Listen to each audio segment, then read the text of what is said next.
Are we all ready? Absolutely. Excellent. Good evening. Welcome to the Thursday, March 12, 2020 School Committee meeting. I'd like to call the meeting to order, and all those present to please join me in the Pledge of Allegiance. I pledge allegiance to the flag of the United States of America and to the republic for which it stands, one nation, under God, indivisible, with liberty and justice for all.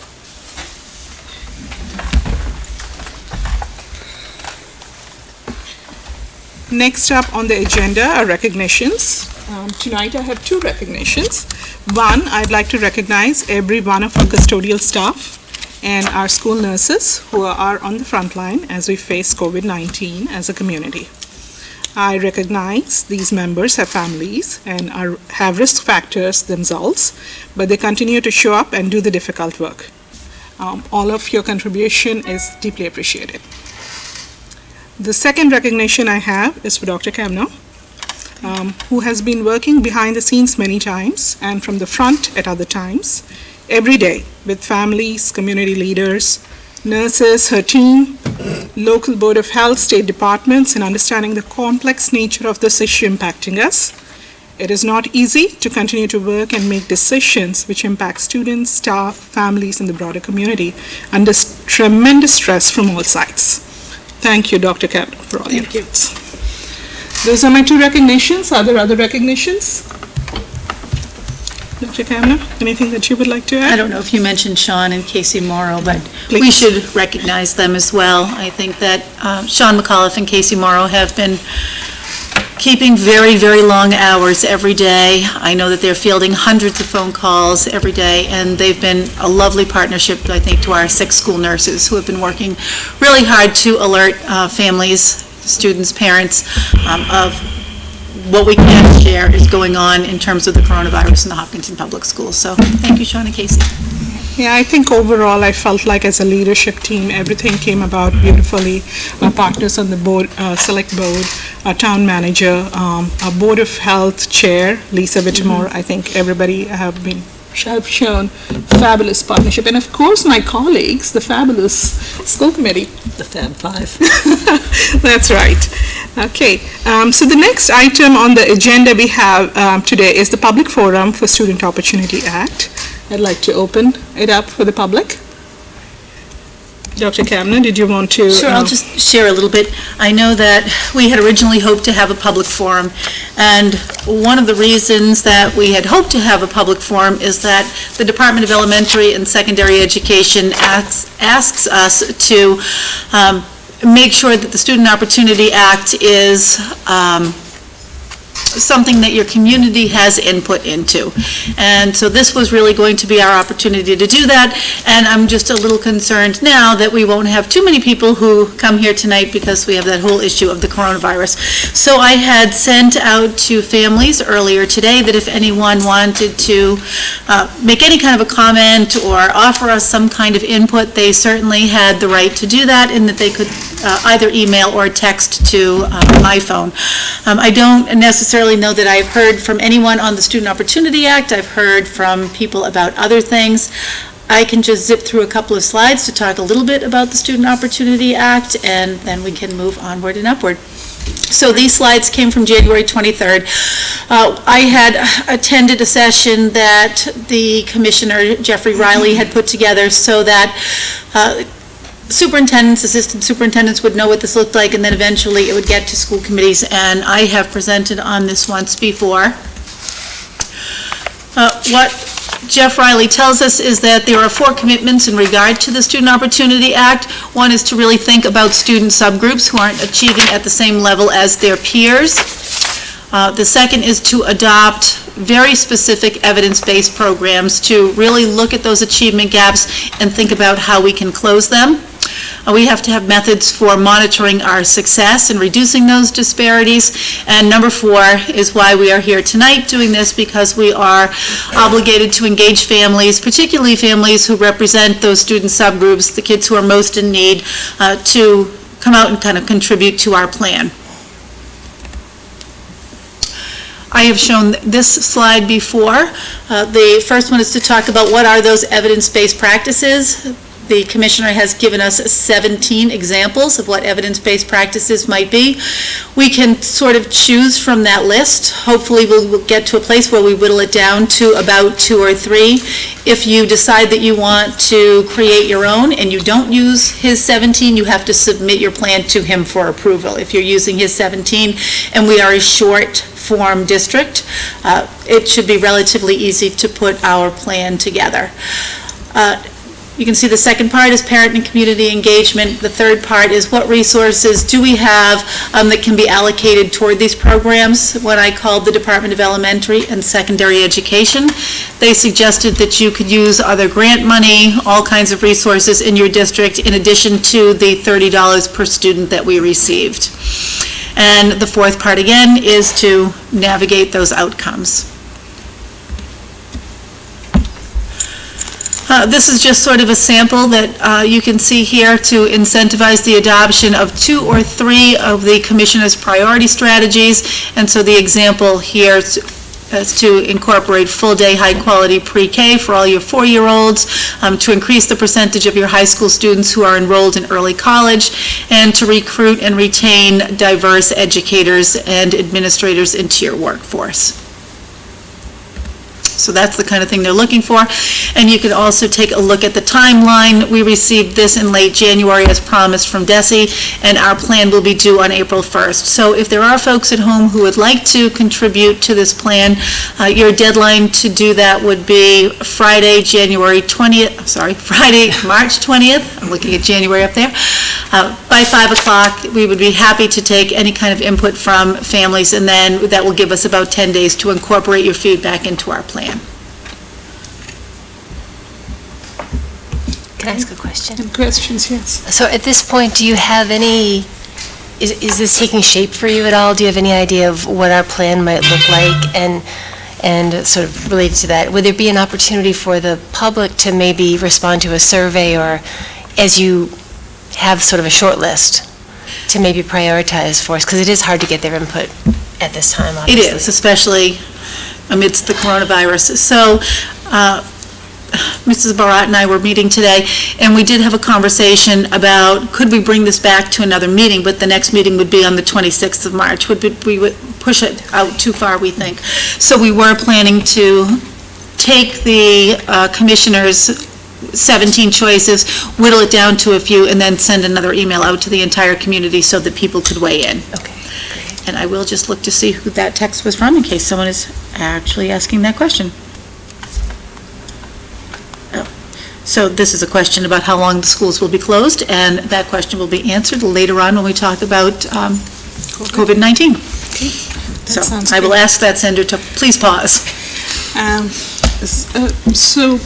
Amanda, also when Dr. Kavanagh and I met earlier about the Student Opportunity Act, we had talked about possibly, should we get into doing a survey, right? I guess it was a combination of the funds that are available to us to enact on it, and the thought process was to look at some data as to where are the areas where we really need to do the work. So the thought was again to bring out those 3-4 suggestions and highlight why those items make more sense. So those were some of the reasons why we held back on the survey, and the timeline, of course. So, but we don't know yet what those 3 or 4 might be. We've actually had some conversations about where we sort of see this going. So we're probably somewhere now between having conversations about 3 or 4 of them. Yeah, so we will put out more information to families because we would like families to be a part of this process. Have you sent out information specifically to families associated with CPAC?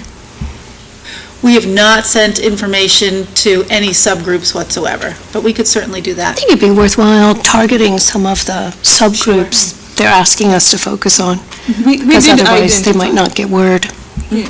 We did identify certain subgroups. CPAC was certainly one of them. It was actually the first one that we identified. We also talked about some EL groups. We talked about, which all are the other parent groups that we could really reach out to. I think, again, it's all looking at data. Where is it that we could improve? I mean, as a district, we are doing very well. The student population and the results are, overall pretty Good. So then finding those areas that we really need to work on and utilize this fund is something that'll come. Okay. So it's 7:12. I see that our partners from the Select Board are here.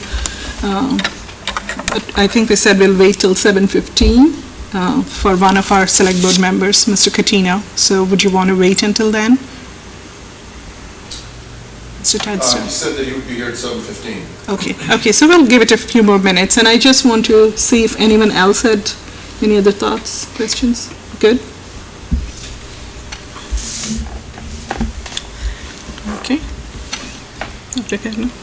So if you feel like we're okay with the Student Opportunity Act, should we move to modular classrooms and Complete have that? that discussion? Absolutely.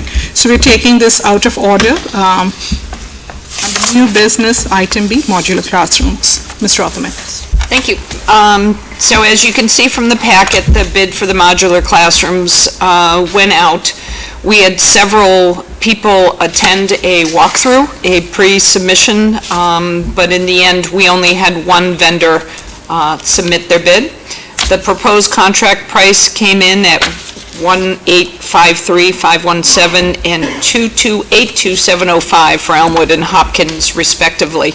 So the prices fit within what we are putting out as the warrant article for $2 million and $3 million for Elmwood and Hopkins.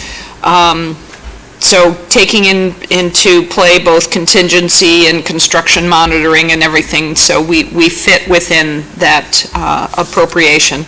So I'm looking for the committee to accept the bid from Triumph Modular. I move that we accept the bid. Second. Is there a second? I'll second. Thank you, Amanda. Are there any questions, discussion? Saying none. All those in favor? Yes. I'm a yes as well, and so that carries. Thank you, Ms. Rotherwick. We'll move on to the next item on the agenda, item 6B, transportation fees. Ms. Rotherwick. Thank you. So currently, our bus fee is $155 for students in grades 7 through 12 with a family cap of $310. I know back in February, Dr. Kavanaugh did a presentation on transportation, which gave all kinds of statistics, including where our fee is compared to other districts. So at this time, we are looking to increase the fee. And again, just as a reminder, back in 2012, 2013, the fee was $210 per student.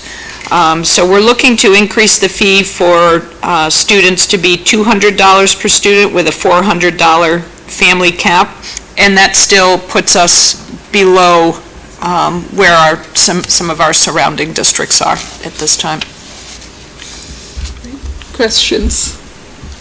Just a comment, the policy working group submitted a companion memorandum of some, is that what we call it? It's a companion letter that articulated what we had discussed in the policy working group. We support the notion of increasing the fees this year, given our budget constraints. And if you sort of read the memo, we did include the fees that are charged in the neighboring towns, but we also spoke to the fact that with the budget challenges that we have, this is one small way that we can have those in town who are using this service bear the cost of the service rather than further burden the rest of the community that doesn't have school children and so forth. So as much as we hate to increase fees, it just seems sort of almost irresponsible not to charge an appropriate amount this year for the fees for busing. So, did you have anything, Jen, to add? No, that sums it up. Thank you, Amanda. Go ahead, Nancy. I had just a couple of things. One is that I think this is a really hard thing for us to come to, given that in the past, the committee had really been looking to bring the fees down. I know for some families, it's a hardship, and that there are families for whom it's a hardship that they need the bus transportation so that they can get to work and their children can get to school. There's not an easy solution. The other side of that is unfortunately, fees of any kind are not tax deductible.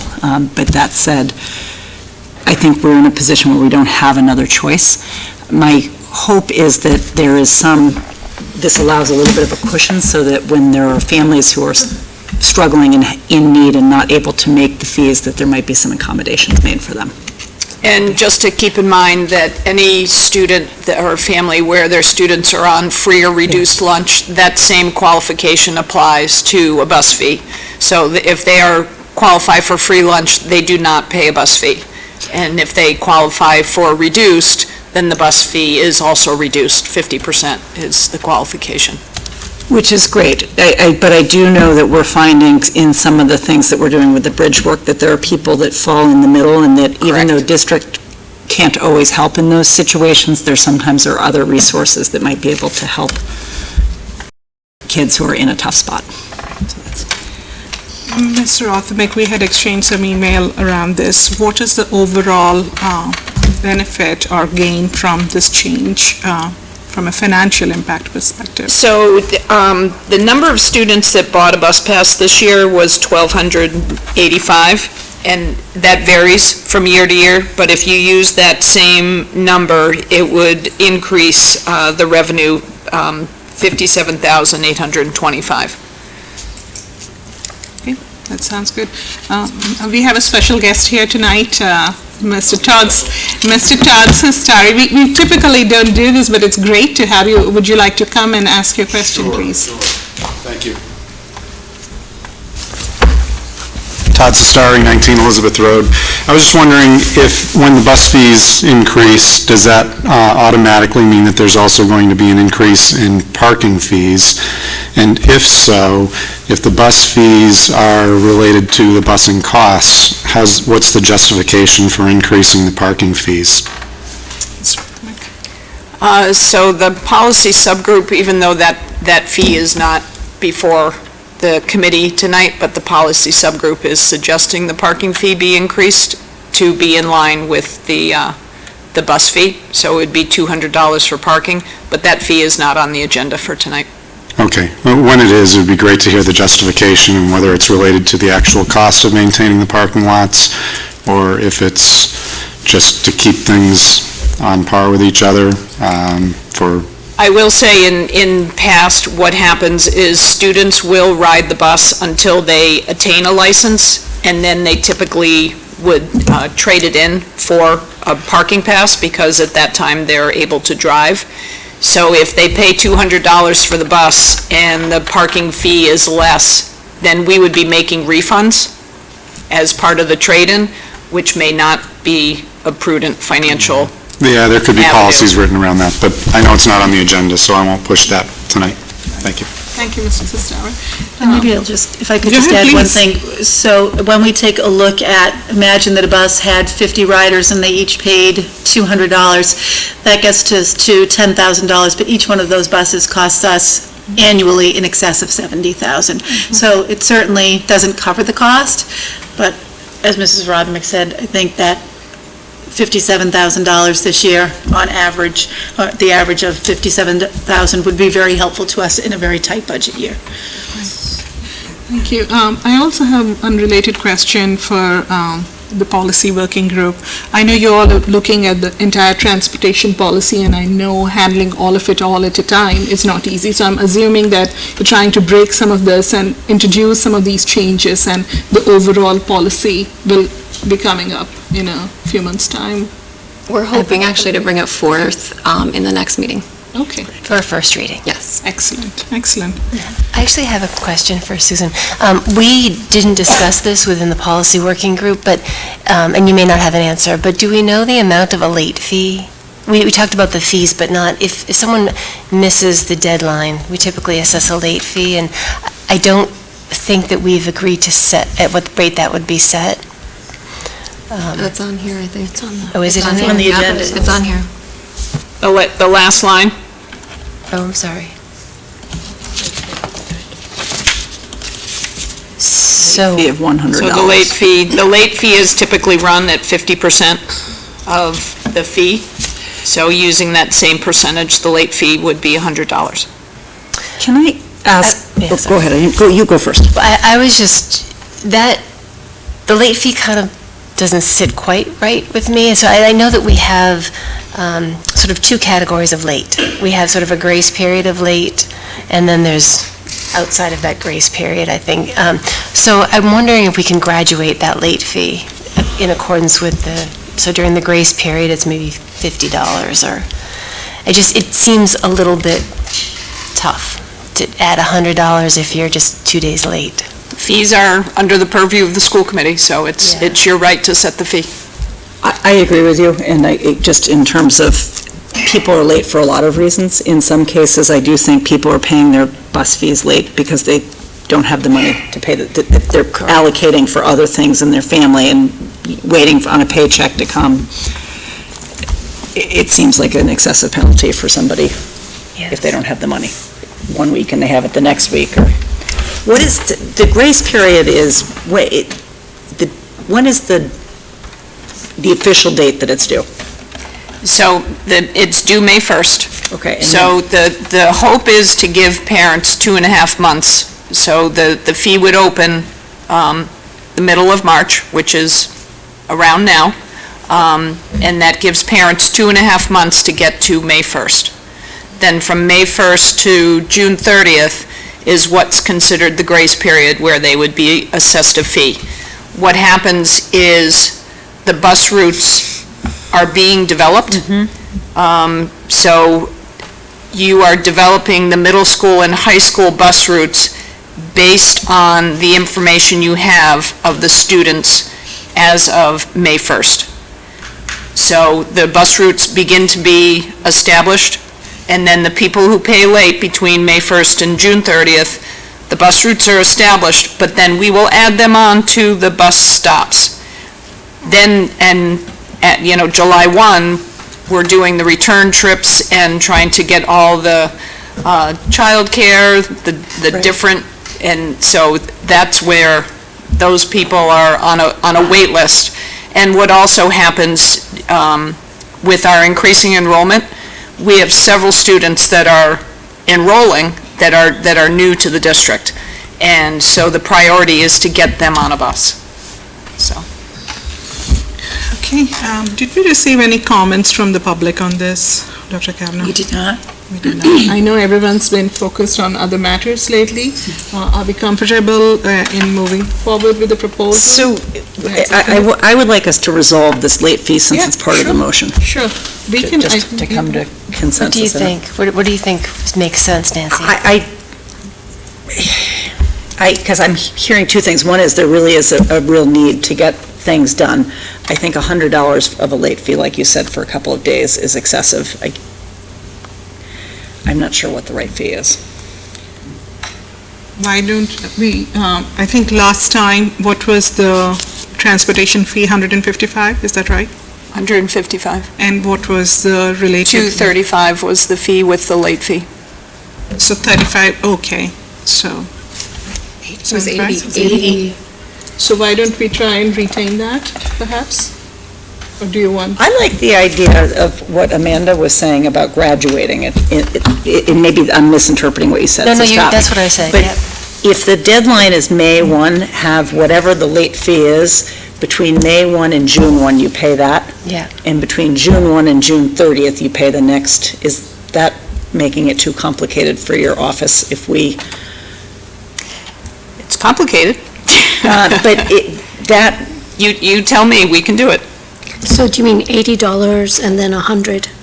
Something like that. It's so that it's less if you're just a little bit late versus if you're really late and you've had 85 reminders and you know. For this one, though, I feel like late is late. If you've got 2.5 months to prepare for it, I mean, I'm with you, I know. Yeah, but there are I get the people for day. whom, like, making a $200 payment is really, and for people that have to also make laptop payments at the same time, that can be a real hardship. I would be okay if we kept the fee at 80, but I would prefer not to graduate it over time, if that's possible. Why don't we try and do this? In the interest of time, we have folks waiting too, and, Mr. Othamick has to figure this out, how feasibility-wise. Why don't we, at least the late fee part, we can come back. Is there a rush to complete I would That's think fine. we need the whole thing, so when I Right, send we the need- letter yeah, out, it's all okay. clear. So that sounds good. So, I'd be comfortable keeping it what it was last year for the late fee, if that's a kind of a compromise to do 80. I mean, that, it's not surprising, it's not new. Yeah. I'd be okay with that. 80? Okay. So I am looking for a motion to be made that the superintendent, it says your name, Dr. Kavanaugh, recommends the school committee approve the recommended increase of transportation fee of $200 per student, family cap of $400, and a late fee of $80. Looking for a motion. So moved. Motion by Amanda, second by Second. Meg. All those in favor? Aye. Yes. I'm a yes as well, and so that carries. Thank you, Ms. Rothermere. And now, we are going to come back to new business A, FY21 budget discussion. Tonight, we have some special guests, members from the Select Board, as well as our Appropriation Committee members, and our Town Manager and our Town CFO. I'd like to invite some of you here. We are limited on the number of mics we have. Pull some more We'll be chairs happy over. to share.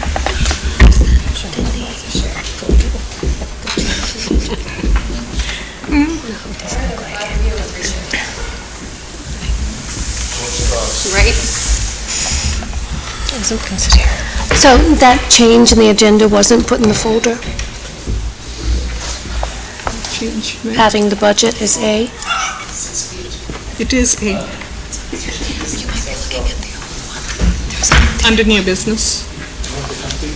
The one that says March 12th? You can sit here. Join me. How are you? Thanks, how are you? It says March 12th. You're not supposed to know this. How about Mr. Manning and Mr. Sistari? It's one big party. We're doing our social distance. That's your whole audience. 6 feet. I have to say, I think you guys get better viewership than we do. All depends on the topic. Good evening, and Good evening. thank you for being here. Did you want to, since this is a joint meeting, did you want to call the Select Board meeting? Yes, I'll entertain a motion to call the Select Board meeting to order. So moved. Second. Any further discussion? Hearing none, all in favor? Aye. All opposed, abstaining, carries. Good, we're open. Thank you, great. Dr. Kavanaugh, you had a presentation, or walk us through a little bit around the FY21 budget. So, as you know, we invited you here tonight because at the Select Board meeting on Tuesday, and I think a number of us were in attendance, the Budget Advisory Council that has been working every week, we got to a place where we felt like we had done our job, and I know Mr. Kamala was going to present the recommendation, from the town manager to the Select Board. And I think what happened sort of in that venue is that on that Tuesday evening, it might have been the very first time that some of our school committee members were seeing the FY21 budget. And obviously that happens because they're not privy to what happens in Budget Advisory Council meetings simply because of open meeting law. And so we really wanted to kind of have this conversation publicly and really talk about where all of the funding for the FY21 budget was going to come from. When we first met with the Select Board, we were about $1.4 million apart. And as you know, our student enrollment is huge. We are putting classrooms on 3 of our buildings this year, and so it was going to be very difficult for us to reduce our budget by $1.4 million. And I know I had repeatedly and maybe hyperbolically said we wouldn't be able to open our doors. And what I really meant by that is that we would have so many children in classrooms that we would have class sizes probably of, getting close to 30 in many of our grade levels. And that would be, I think, certainly a compromise to the quality of education that we offer here in Hopkinton. But over all of those weeks and weeks that we were meeting with you, we were talking about, different funding sources, and then suddenly the Chapter 70 money came, and it was at $480,000. So we were very pleased to see that, and we were very pleased to see that the Chapter 70 money, which is typically earmarked for schools, came to the schools. So that got us to about a $900,000 difference. And as we sat in Budget Advisory, we thought, how are we going to make this happen? And the topic of the Legacy Farms money came to be. And that money that is owed to us at this point in time is at $831,000. So we looked at the number $465,000 when we took that from the $900,000. The remaining amount of money there was $435,000. So we got to $435,000. And what the Board of Selectmen is now asking us to do is to trim our budget by about $335,000. That's where we are at this point in time. And that was what we had agreed upon, even as we met as late as 5 o'clock today. So I know that some of the members of the committee wanted to have conversation very openly and transparently so that the community could hear where we got to that number of 335 and what does that really mean. So I will hand it over to you. So I just want to add that this has been a collaborative effort, obviously, on the Budget Advisory Council side, but I also want to give a lot of credit to our administrative leadership who have met at the next level and looking at all level of detail, Ms. Rothmick, Dr. Kavanaugh, Mr. Kumalo, and Mr. Tim O'Leary. I think a lot of effort has gone in. There's a lot of detail that each one of you has looked at. I personally had some questions that I wanted to ask about, specifically with regard to the HCA funding. And, in the past years, we have had the situation where we have made the decision that we should not necessarily be using this one-time funds for operational aspects. So just wanted to bring that up a little bit, that the rationale behind utilizing, if Mr. Adamick, you or someone could speak to the rationale behind that. Well, again, I think where we are is in looking at trying to solve this gap of 1.4 million and looking at the intent of how the HCA was written, which was for growth in enrollment. So the money is being directed towards exactly what the HCA was written for. Being able to solve that gap of 1.4 million and utilizing only a part of the money that is coming in from the HCA in tandem with looking at our future projections in terms of sustainability. So when you look at our financial projections in the next couple of years, if we continue the growth that we are, we're in deficit position going forward. So when you look at the 1.4 million and being able to utilize only some of that HCA money, which is what its intention was, and then, coming down to making some additional cuts and being able to solve that financial ask this year, I think does put us in a good place. It does put us in a good place looking forward in the future, trying to solve really that financial, forward-looking in being able to bring this community along in a sustainable funding manner and responsible and watching the growth and being able to kind of ease us into it. So it makes sense to use that money in this year for what it was intended, and again, it's only a portion of it, and, potentially if our growth continues, using a portion of it next year and being able to bump us along until we really get a full handle on where the district is going in terms of enrollment and where the district is going financially on both sides. I was also very happy to see the shorten with the $480,000 of increase in state aid, and almost all of that, not almost all of it applied to our requests, and I understand that it entails not just education-related increases, but some of the other increases. As I understand, there is some amount related to the Student Opportunity Act included in that, and I know we have talked a little bit about the public forum. How do we think that while utilizing that for our operational budget, we would be able to apply it specifically for some of the items for Student Opportunity Act? Exactly. So as you look at the Commissioner's 17, a lot of those things are things that we are already doing in our district. One of the things that we had put, that Mrs. Barat and I had looked at, was to look at early elementary literacy. And that's something that Mrs. Parson has been looking at with all of the K-3 teachers. And we had received DESI money last year to do an early literacy grant. There's Title I money, there's Title IIA money. I did get in touch with the Department of Elementary and Secondary Education, and I said, how is it that we can kind of break out the Student Opportunity Act money from the regular Chapter 70 money? And their answer was that it really all comes as one big pot of money into the school district. So we could sort of isolate that, on our own to think about that, but $120,000 on top of all of the other professional learning money that we receive does feel like an awful lot of money.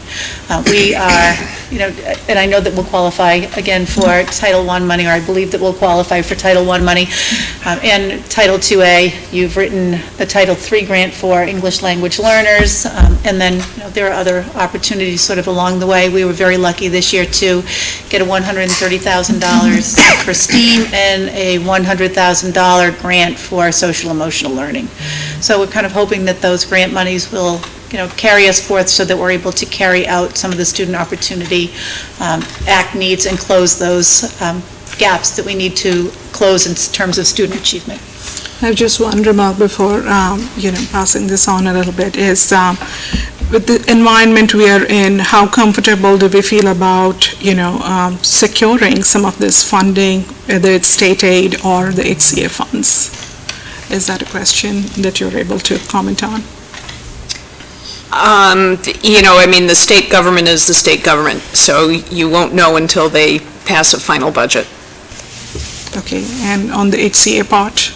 The HCA part, the town will book the amount of money as a receivable, and the intention is that the budget will be funded based on that appropriation, so. Excellent, thank you. Can I piggyback off of that? Sure. Can we just refresh, what is the actual balance in that school stabilization account at this moment? Does anybody know the actual? It's probably zero. So the $500,000 that was there was appropriated for the design engineering for the high school addition. So it's zero? So it's zero. All right, because That's correct. I thought maybe there was something that, so we're appropriating money to the school's operating budget from an account with a balance of zero? From an account that will be a receivable. Do we have an anticipated, I know it's already, I don't want to use the word default, but it's certainly late. Do we know? Do we have any communication? It's an anticipated receipt, and we do it with excise tax that we know is coming in, we do it with property tax that we know is coming in. It's just another anticipatory receipt that we book as a receivable, and the town meeting can make an appropriation against that. To the monies that are due to the town through the host community agreement? Yes, exactly. Okay. So hypothetically, what if we don't get that money? We would have exactly the same problem we'd have if people sold their cars and we didn't collect excise tax. We would be in the same exact legal situation. And we think the likelihood is, we believe we're going to collect that money. So, if I can piggyback off that, a difference that I would see with the cars would be that if I don't pay my excise tax, you're going to charge me more. Is there anything in the host community agreement that would encourage sooner rather than later payment to that? Yes, there is. Thank you. Other questions? Just to continue this thread just a little bit. So, the $810,000 that was due in July, was it July 1st or June 30th? Was that booked as a receivable on this current year as well? Was that an open receivable right now? I don't No. think it is. We did not build the 831 into the FY '20 budget. We did not. So when does it get, It's a I guess our receivable, concern though. is that, I mean, I don't have any objection to using the money, but we don't have the money. And it's close to $500,000. So if we don't get it, then we're in the hole for $500,000 and we've got legal fees in an attempt to collect the how does that work? If I may, Yes, please. as recent as the beginning of this week, Mr. McDowell confirmed he has every intention to pay this money. Which is nice. So, It's nice. Mr. Hurd. let's try it from this angle. Yeah. Mr. McDowell's going to pay the money. Yes. Number one, okay? That's not up for discussion, debate, or concern. What if somebody doesn't pay their property taxes next fiscal year, when we need that money next fiscal year? That happens every fiscal year. Sure. It's no different than any other scenario we have every fiscal year. The only difference is this is getting a lot of attention in certain places, but the reality is it's no different than any other transaction we've ever done in town. But it's a $500,000 transaction, not a $10,000 transaction. Property taxes are $50 million. Except But if that, one person doesn't pay, we're in the We hole for have $10,000. lots of people that don't pay. But I'm just working off your hypothetical. It's concerning to put into our operating budget money that isn't there yet. And I would. When if your it was operating there. budget is set, your operating budget is set. You're not in charge of collecting that receivable. The town is in charge of collecting that Right, receivable. but I'm a citizen of the town. I'm a little bit worried about what's going to happen with that $500,000.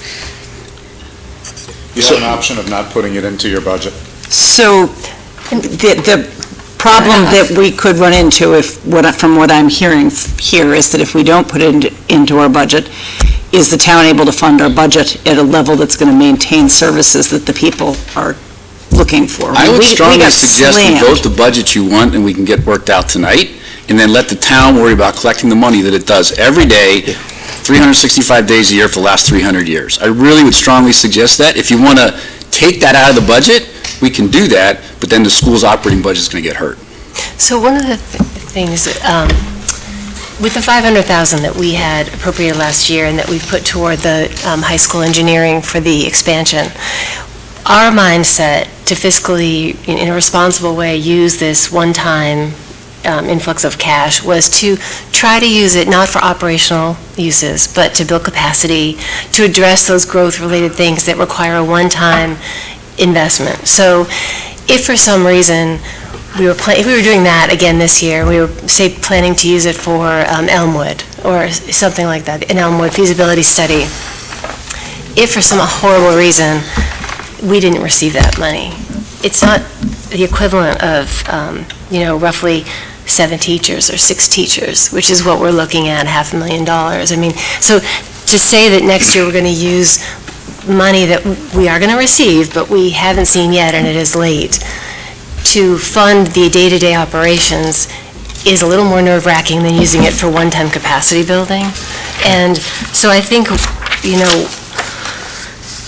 where our concern is that the right thing? And then what do we do next year? Now we've built these teachers into our, we're adding these classrooms, we've added these teachers, and we're paying for them with this money. Next year's operating budget is going to need to pay these teachers as well. And so we haven't built it into really our budget. We've added this one-time influx of cash. so I It wonder, doesn't feel right. I just want to make sure that the questions are directed towards the people who are able to answer those questions. So what you're talking about again is a collective thing that we're talking about is how do we make sure we don't have that in yet? So we're relying on that, and I think what I've heard from many members here is that it's similar to other aspects. Of course, this is a little different, but at the same time, we have similar risks, but they're feeling quite confident, it seems, that they will be able to secure that. That's my sense of it. So the question, I think, is for us to think about, how do we want to proceed with this? right? Are we comfortable going with that recommendation that utilize that? I don't think right now it's 831, which is owed to us. We're not trying to utilize all of it, we're using portion of it. Last year, we had received 500,000 of it, and we are utilizing it this year. Our partners are saying that is something we're able to secure. So do we move forward with that, or? So I have one other question about this, and so assuming that we receive it, where did that, 465. thank you, 465 come from, especially in light of the fact that we still are approximately 100 and change over what we're hoping to accomplish? How did we come up with that number? If we're expecting 800 and change, why 465? Mr. O'Leary and Ms. Rothamek, if you're able to speak to it, please. We can speak to it.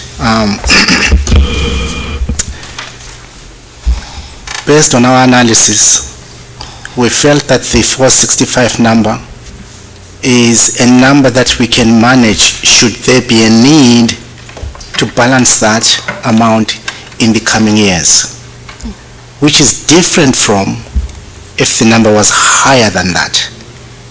If you look at our 3-year model, we believe we can accommodate absorbing the 465 in the operating budget going forward at the increases that we have projected. So mathematically, we believe we can do that. If I may, I have also heard some comments regarding capacity issues.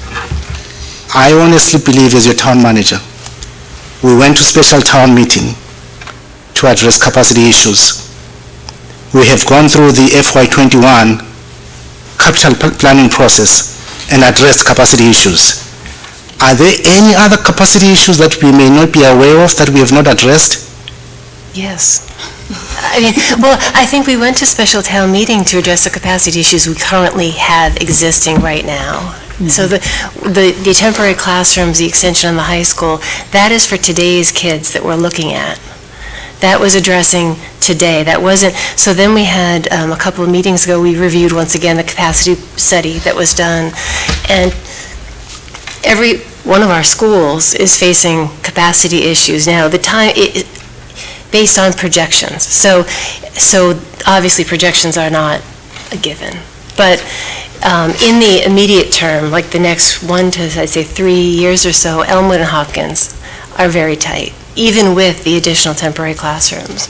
We're looking at capacity issues that are too immediate even for us to build. I mean, they're too soon. So those are going to be things we're going to have to deal with.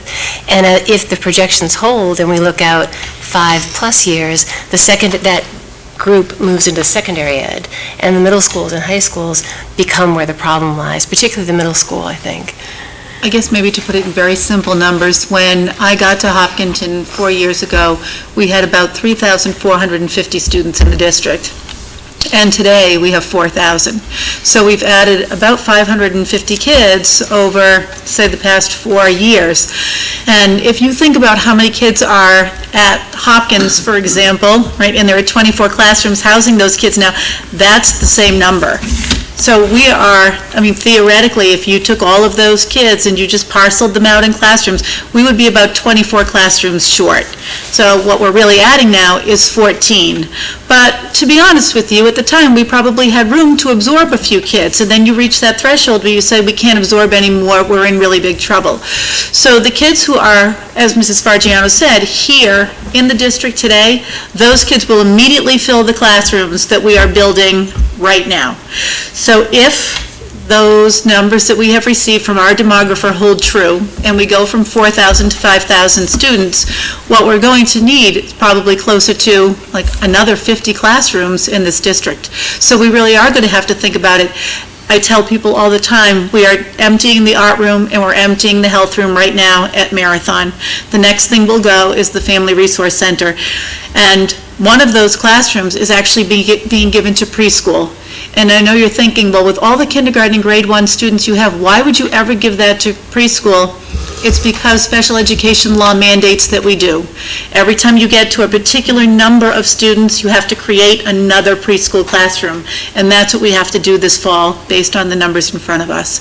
So we have a brand spanking new school that is sort of technically too small. We can expand a little bit in it, but I would imagine that by the time we open our doors in the 21-22 school year, that building will be grossly undersized for the number of students who are there. We're monitoring kindergarten enrollment very carefully right now. So Dr. Kavanaugh, is it fair to say that the capacity planning work through the community engagement group and some of the requests there to get a professional to come in and guide that conversation and the Elmwood SOI are all geared towards that longer-term work? Is that fair to say that? I think the work of the community engagement group isn't really to convince people that we have an enrollment problem, because I think that that's very true, right? I think that the work of the community engagement group is to educate the community as to the resources we currently have and what we're going to need. What does the whole community have an appetite for is really where we are right now. But I don't think we can drag our feet, because this is a district that is rapidly expanding and we need to get going. You know, and I know that I've probably been saying that for a couple of years, and I am grateful to the community for the modular classrooms and the addition to the high school, but I'm looking at that as a temporary solution to a problem that's bigger than what we know. So I'm wondering if, I mean, it sounds like, Mr. Kamala, like this is almost like a two-year sort of safety net we have built in, which is good. I'm glad that, you know, if we use the 465 this year, that gives us a little wiggle room for next year. Is that right? Is that what I'm... That's correct. Okay. So if we're going to hit another benchmark in terms of number of students, then we would expect another payment as a result from the host community agreement. Could we entertain the thought of using that extra $135,000, I'm on the wrong email right now, but the $135,000 or whatever it was, this year in anticipation of collecting, we wouldn't just have it 400 and change left in that school stabilization fund, we would have that 300,000 plus whatever else it is owed to us as a result of the agreement. Does that make sense? Did I say that in a way that I'm freezing over here, so I'm not sure that I'm making complete sense? Yeah. I think If you mean the question, 335. 300. yes. 335, yes. If the question is the balance from the 831,000 is available in FY21 for use as directed by the school committee, the answer is yes. To use for our operating... Subject to town meeting appropriation. Okay, to use for our operating budgets, it would be something we could do? Which I understand is what we may have done already. But wouldn't that change the gap that you're trying to close tonight, Mr. Kamala, a little bit? Thank you, that's kind of what I'm hoping for. If we go above 465 Correct. this fiscal year, then the 335 we're asking them to gap right now or let go right now would go smaller, correct? Or go to zero. Well, it could go to zero, which would be great, but even still, some of the other... If we did all 465 plus 335. The math that was done was like 100. It covers a lot of the things, the incidentals that are coming up throughout the year. But I think I heard you say that you capped it at 465 so that we could then support that operationally next year, which I think is a huge part of it. I mean, I think I hear that. Right, so if we did leave some in and then anticipated collecting an additional, I don't know what the number is, and I don't know the number of students off the top of my head, but it's... The additional number based on our current enrollment, or the enrollment that we would anticipate is 1.2 million. But we'll look again when we get to the end of June, because technically we count till June 30th. Not an addition, it's 1.2 million total, correct? So right now it's 865. No, it's additional. Additional. It is an addition. Okay. Two weeks ago, when Mr. Kamala first mentioned using the additional monies for operating budgets. We never did, we really frowned upon it for the last 6 years, using one-time payments to fund an operating budget. Right. But the way that it was explained on Tuesday was more of a circuit breaker, and you guys know the circuit breakers that are in there. And the way I see it is, if we're only using part of it as a circuit breaker, we still have another circuit breaker. Right. You know, and so it might mean getting very, very creative, because next year and the year after, we're going to really have to get creative. That's right. You know, because we you know, Legacy itself has a couple more years of growing, but as soon as they finish growing, the extra money stops. So so in 3 or 4 years, we're gonna have to get really creative. There's a break. Because Mr. Kamala's point on Tuesday is that he was able to balance this again on Town Hall and the fire and the police. And the fire and police don't have a board or a committee to go out and say, we really need this, we really need these cars, we really need extra patrolmen, we really need extra firefighters. Right. And, we need a person, the growth study was looking to try and get somebody in for commerce, to try and build up our commercial base. And so we're passing down all of these things to keep the school budget going so that we can keep under that 30 number per classroom or 24 number per classroom. But at some point, we're really gonna have to get this. So that's why trying to use it to absolutely fund this budget and use up the whole 800 or 700 of it, I think may not be the prudent way of doing it, because we're definitely gonna need some of this money next year. And yes, there'll be some more coming in again, but we're gonna probably use that too. So, but it sounds like the payment that will come due on June 30th of 2020 is going to be over $1 million, so there would be more. 1.2. 1.2, I'm sorry. But you also have to remember that if we're putting it towards the operating budget, it's bringing your budget level up. So when you're going to try to do 8% next year, it's going to be just that much bigger and just that much bigger and just that much bigger. No, I see what you're saying, but this is even if we went up by 100,000, so it looks like we have approximately 900K, I know you don't have the numbers in front of you, I'm sorry, it looks like we're about 900K-ish over what we'd like to be as a town for the school's operating budget. If we take 435, if we take 465 and put from the Legacy Farms money, that brings us down to about $435,000 over what we're hoping to reach for the town's operating budget. One of the many emails I have about this is that we're hoping the schools can reduce our budget by about $100,000, and that leaves us still with about $100,000 that we have to find someplace else. 335,000 is what they were asking us to cut, is that correct? Correct. Yeah, so all right, so I'm looking at an old email, my apologies. 323, thank you. Okay, so let's even, if we cut that in half, because $335,000 for this already lean budget is an extremely high number that we've already parsed it. I mean, I can't, where are we gonna get that from? Do we know where we're going to get that from? Now, one of the things that Mrs. Rothermick and I keep saying is that when you get to the place where you say you have to cut $323,000, what we end up doing is we sit in a room with everyone who is a director, the assistant superintendent, and the 5 building principals. And we turn on the heat until $323,000 is on the table. Which is great to spread it across, but my concern really is when we had those presentations from each department, there were many places in which, first of all, the HTA felt like we should be putting more money. I mean, that was, I don't remember ever, and I've been following the school budget from long before I was on the school committee, I don't ever remember the HTA coming out so strongly to say that the budget we were bringing forward was not adequate to cover what was needed. The HTA, meaning the Hopkinton Teachers Association, sorry.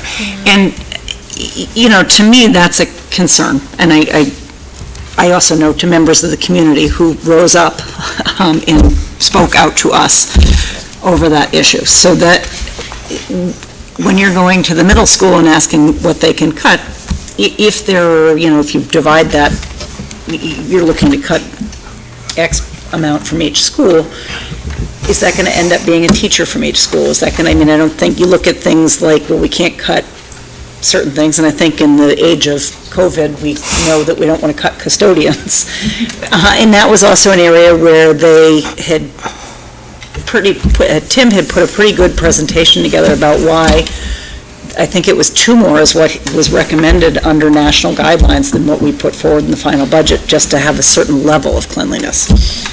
However, we are informed regularly of the hires that the school is making, and so we know the ads, but we are not informed regularly because we don't know of the teachers who are retiring.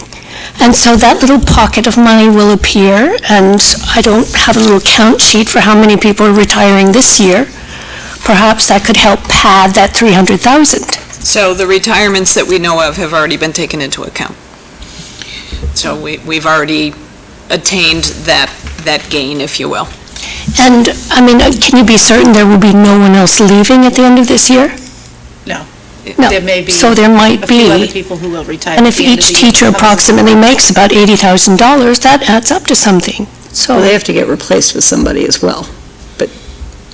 But that replacement differential you build into the budget, correct? And then you have your lanes and your steps and... Let's say the new person comes in at 55K and it's 80, so it's $25,000 there. that you build in. little bits and pieces add So together. I've already accounted for retirements, known retirements. One of the other things that was tricky is that last year, we did bring the budget way down in the final hour, and then last fall, we had the principals coming in every single meeting asking for a new teacher, a new paraprofessional, a new half-time guidance counselor, another new teacher. So it's a little disingenuous cutting it this year and then coming back in the fall and then saying, now you can have these teachers back. I mean, we don't want to lose the people that we have. And I think if we wait until the fall to hire, we're in jeopardy of not getting the best possible applicants. So I know, yeah. Go So, before I hand it over, Ms. Rothermick, I know at the BAC level, we have kept the conversations very high, and I have expressed, I know our meetings have been only half hour, but I recall very clearly saying that we need teachers in front of our students. There's no doubt about that. So in the detailed conversations that you have had around this 335, do you have any sense, is that something that's manageable, or, where are these adjustments that are going to happen? Do you have any sense around that? Well, so again, like Dr. Kavanaugh said, we would get together with all of the directors and have those discussions. We've had some initial discussions. I do think it's a manageable reduction. Again, I think looking at long-term, looking at the positions that we needed to add this year really were paraprofessionals, with the exception of one guidance position. And the paraprofessionals are always an unknown. Students move into the district, and we don't know what they will move into, or, what their needs are, and as well as student needs change during the year. So these are things that, even with not making any cuts, these situations do arise. So there is not a guarantee that you would not be presented next year with a need for more paraprofessionals as students' needs change. And again, as students move in who have certain disabilities, or, whatever their caricatures are.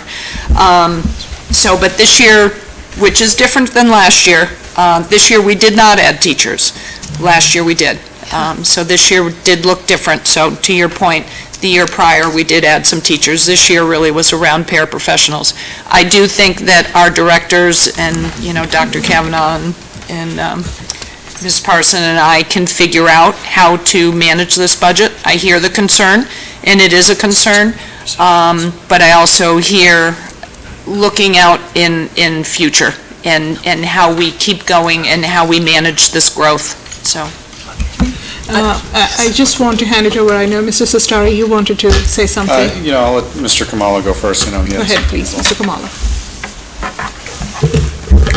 Through the chair, I think in our discussions as the Budget Advisory Group, we were very careful to come up with a solution that does not impact direct instructional service to our wonderful kids.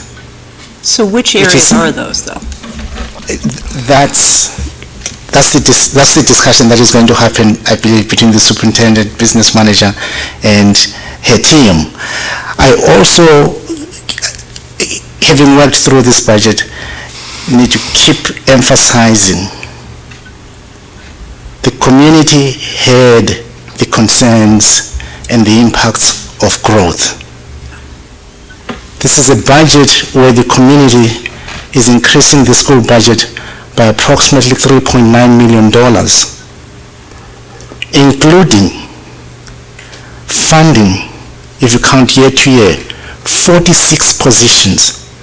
From my perspective, the community, the leadership did hear the concerns about the need to provide more support.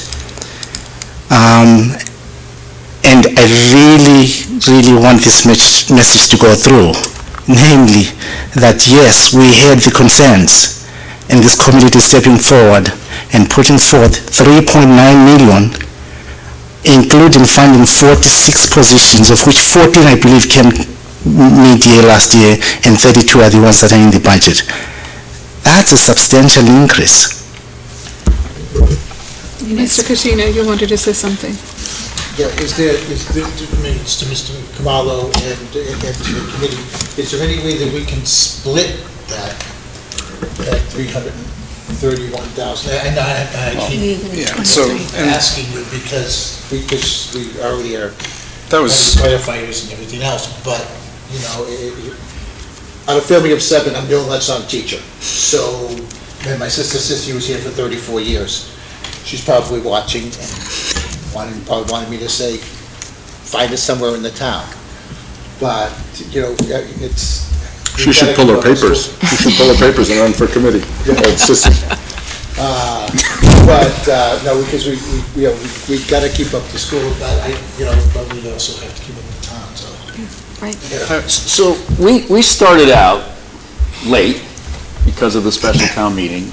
And in that first meeting where we really started to focus on the budget, the word override came out. It literally came out of this mouth, which is a very strange word to come out of this mouth. And I said override at that time. I recall it was strange like that. Because it was a very strange concept. And we really had to think about that. And I said to Mr. Kamalo, I personally would be okay with an override this year if that's what it comes down to, because we've grown so fast and so furious in so many ways, in good ways. We have all this growth, we have all this new cost, we got to do something about this. And I said, it would be nice if we didn't have to do the override. But if that's what we got to do, I as one member would support that. 2-3 months later, here we are. It looks like we don't have to do an override to make this work. Or we could do a little override, which is not a good idea. Because when we do a little override, that annoys a lot of people for a little bit of money, right? And it may not pass because it's going to annoy a lot more people than it's going to energize others. You know, so you have to look at the realities of whether we could get an override to go through or not for $400K or something like that.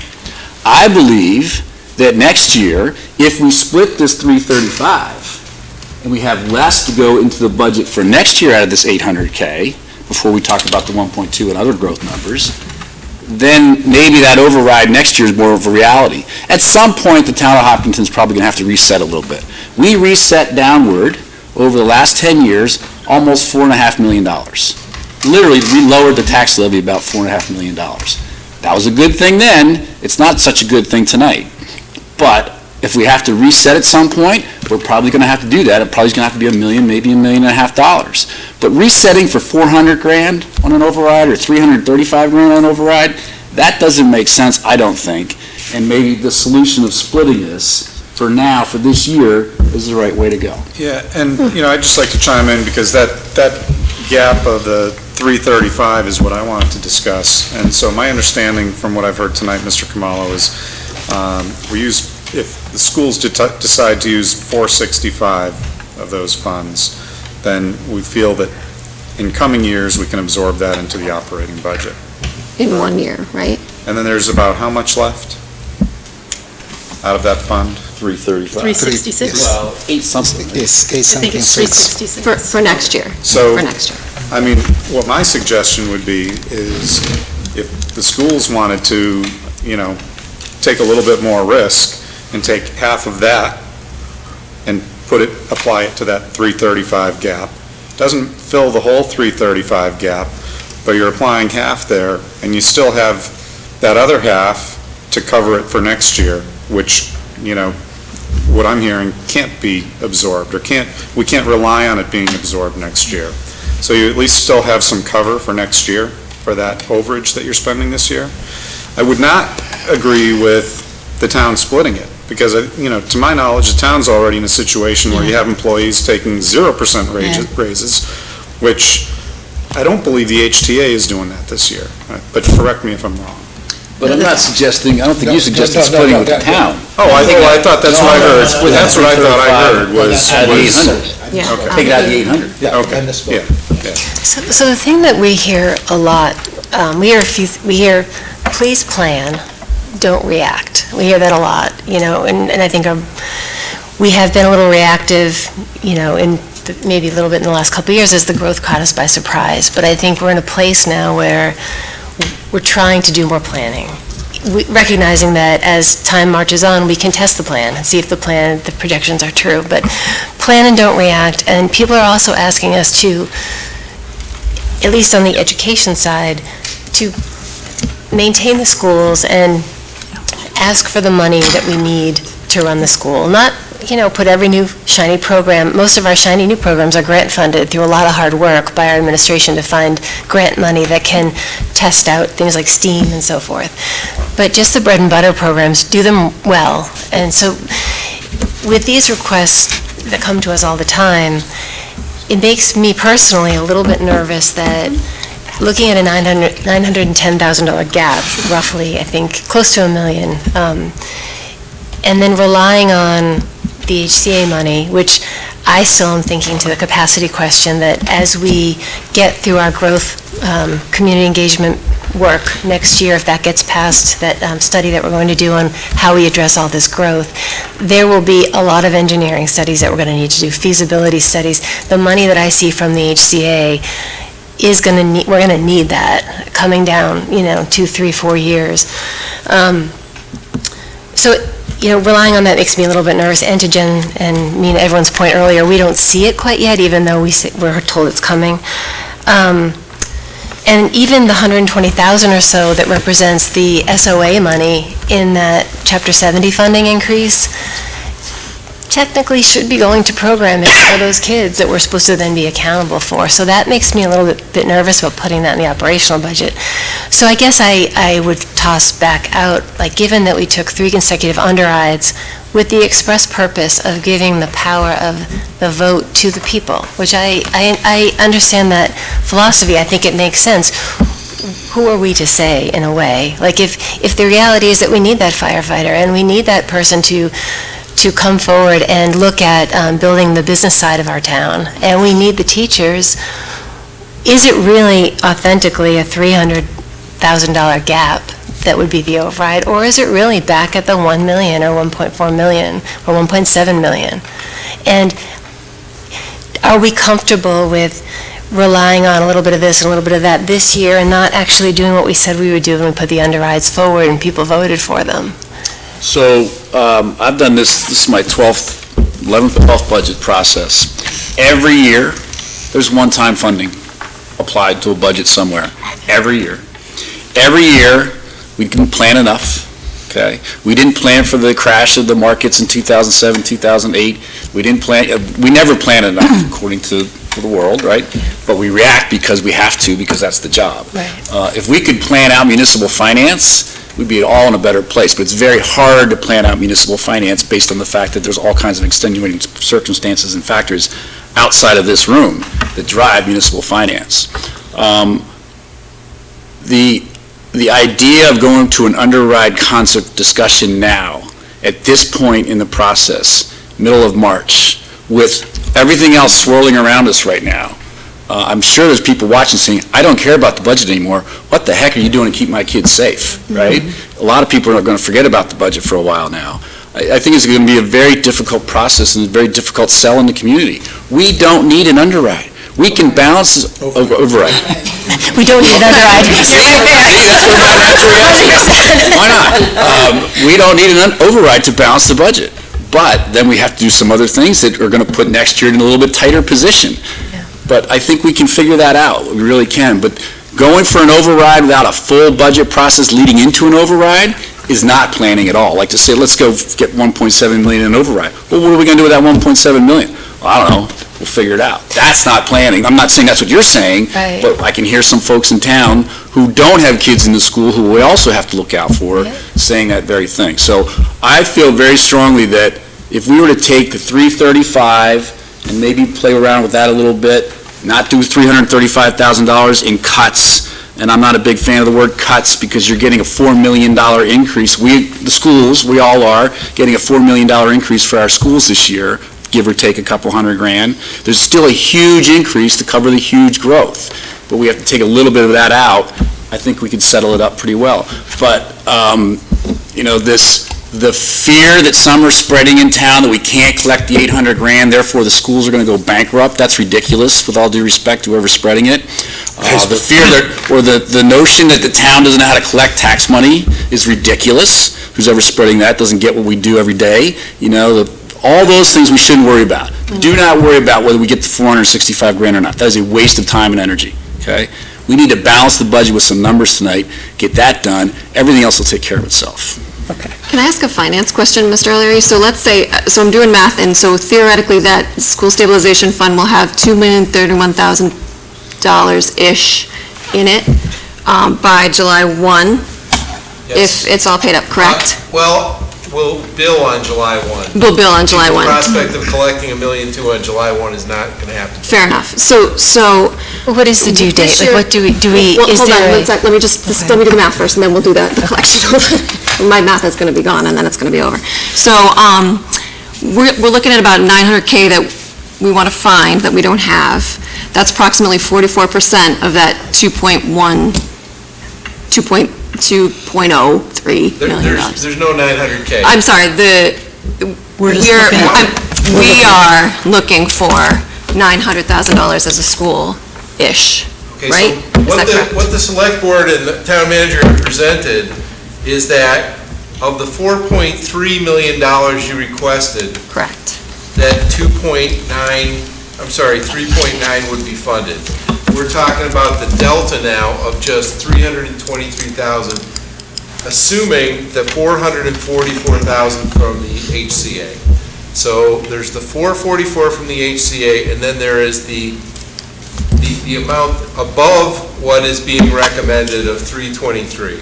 Okay. Okay. So we're only missing 300. That's it. Only missing $323. Okay. And So that actually helps my math. right, but at this point, the town is taking a risk by going forth with $444,000 in one-time spending that we will somehow have to address next year in the face of the COVID-19 and everything else. Correct. And if that were to be, if half of the additional amount that was not granted were to be granted, that would mean taking $606,000 from the Legacy Farms money now, and that creates a $606,000 hole next year. Right. So it's the gift that keeps ungiving. So my question, where I was going with this is there a percentage of that would put us in a good place to keep our operational budget in check for 5 years, say? So if, like, say, for example, if we withdrew 15% of that $1.2 million, would that get us out for a few years? If we withdrew 20% of that $1.2 million, is there a magic number in there somewhere that would help us sustain for X number of years to get us to a point like what, to Mr. Hurst's point? We don't have that magic number. We were hoping that if this could help for a period of 2 or 3 years, and we could see whether the new Dr. Wegman demographic numbers are reasonable and accurate, and whether they work for us, that this strategy of using this money to bridge the financing for a few years would get us to where we have a better idea of where we can stabilize the schools. And stabilize means we're not talking 8 or 9% increases every year. Right. We're talking about increases that are realistic within the 2.5% growth, Right. plus new growth that the town has available. So that's our hope. Right. And we don't have that sort of magic percentage number that we could shoot for. If we added it, would be wrong. That's all we know. Because there's so much So far. that to make a point estimate like that in a cone of uncertainty Okay. that expands over time would be problematic. We know that we can use this method we're pursuing for a few years to get us to a point where we understand the post-legacy farm build-out stabilization. So if we took that 360 out of it, out of 1.2 million, that's about 15% of that 1.2 million for next year. Leave us about 85% of that 1.2 million to work with for the following year in a perfect world. What you're doing is piling up one-time money in Yes. larger and larger chunks. Yes. So it's I think you understand the math. I get it. But is the 1.2 million, Mr. Kamalo, is that all school-related, or is that town school-related? School-related. School-related. It's all school-related? Yeah. But we can't invoice that, or we can't pull that in as an AR until July 1, based on the HCA language? Correct, and also it's going to be based on enrollment. And that's Might it tied to be more? enrollment, which won't necessarily be there could until be we more. do the final study It could be more. for this fiscal year. And because of the changing enrollment, that number could actually go up. Yeah, so that number could increase. Yes. Right, yeah. So I just want to say a few things, all that I'm hearing, right? We made a request of 8.9% increase. We are at 8.26% is what is the recommendation. I would have loved to see it to be 8.9% really, to be honest, of what was put forth. I would have loved to see the 120,000 from SOA. At the same time, I understand some of the constraints, and I know the financial experts have looked at it in detail, and I'm hearing Ms. Rothamik say that this seems manageable. I also know as a town, we put education first. We have gone in the middle of the year to a special town meeting and requested, and overwhelmingly, our town supported our $10 million ask. I have no doubt that in the upcoming year, if there is a need that we have, our partners here on the select board and our town manager and our partners here will collaborate and find the money. I have no doubt, whether it is finding it through HCA or other funds. Additionally, we have heard from Senator Spilka's office about the $100,000 grant that we hopefully can rely on and apply for social emotional learning. So my hope is that there are going to be other resources that we will be able to tap into. Doesn't that have to be used by June 30th of this year, though? So that can't be used for next year? Correct. The 100,000? I thought it was next year. This year. Okay, so, all right, so, Sorry. thank you for correcting me, but that's a fairly large chunk of funds, right? So I am of the opinion that given all that we have from a fiscal point, I think this is a excellent solution that has been put forth. You have all worked. I know, like I said, I would have loved to see the entire thing funded. And my hope is that as you're looking to, if we are able to reduce it a little bit or whatever conversations happen, I would still want our educators, our teachers who are needed out there first. That would be my hope, and I know you're the experts, you know what the needs are, and my hope is you'll continue to work with HTA and all the other stakeholders that we have in making sure that whatever funds we have, the priorities are straight.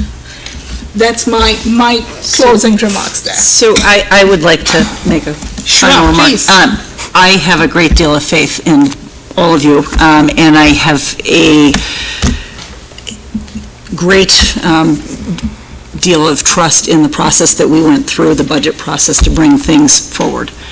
That said, I am not comfortable with a budget making a cut of $323,000 without knowing specifically what they're going to be. My concern is that there is not a way to make that large of a budget that will not affect the children. That even if you make them in different, not direct teachers, it impacts student experience. I'm not comfortable with it. I do like the idea of splitting it. I don't love the idea of taking money from the HCA as a long-term strategy. I don't think it's a great way, but I also understand what Mr. Herr is saying about bringing an override. Nobody wants to hear about an override right now.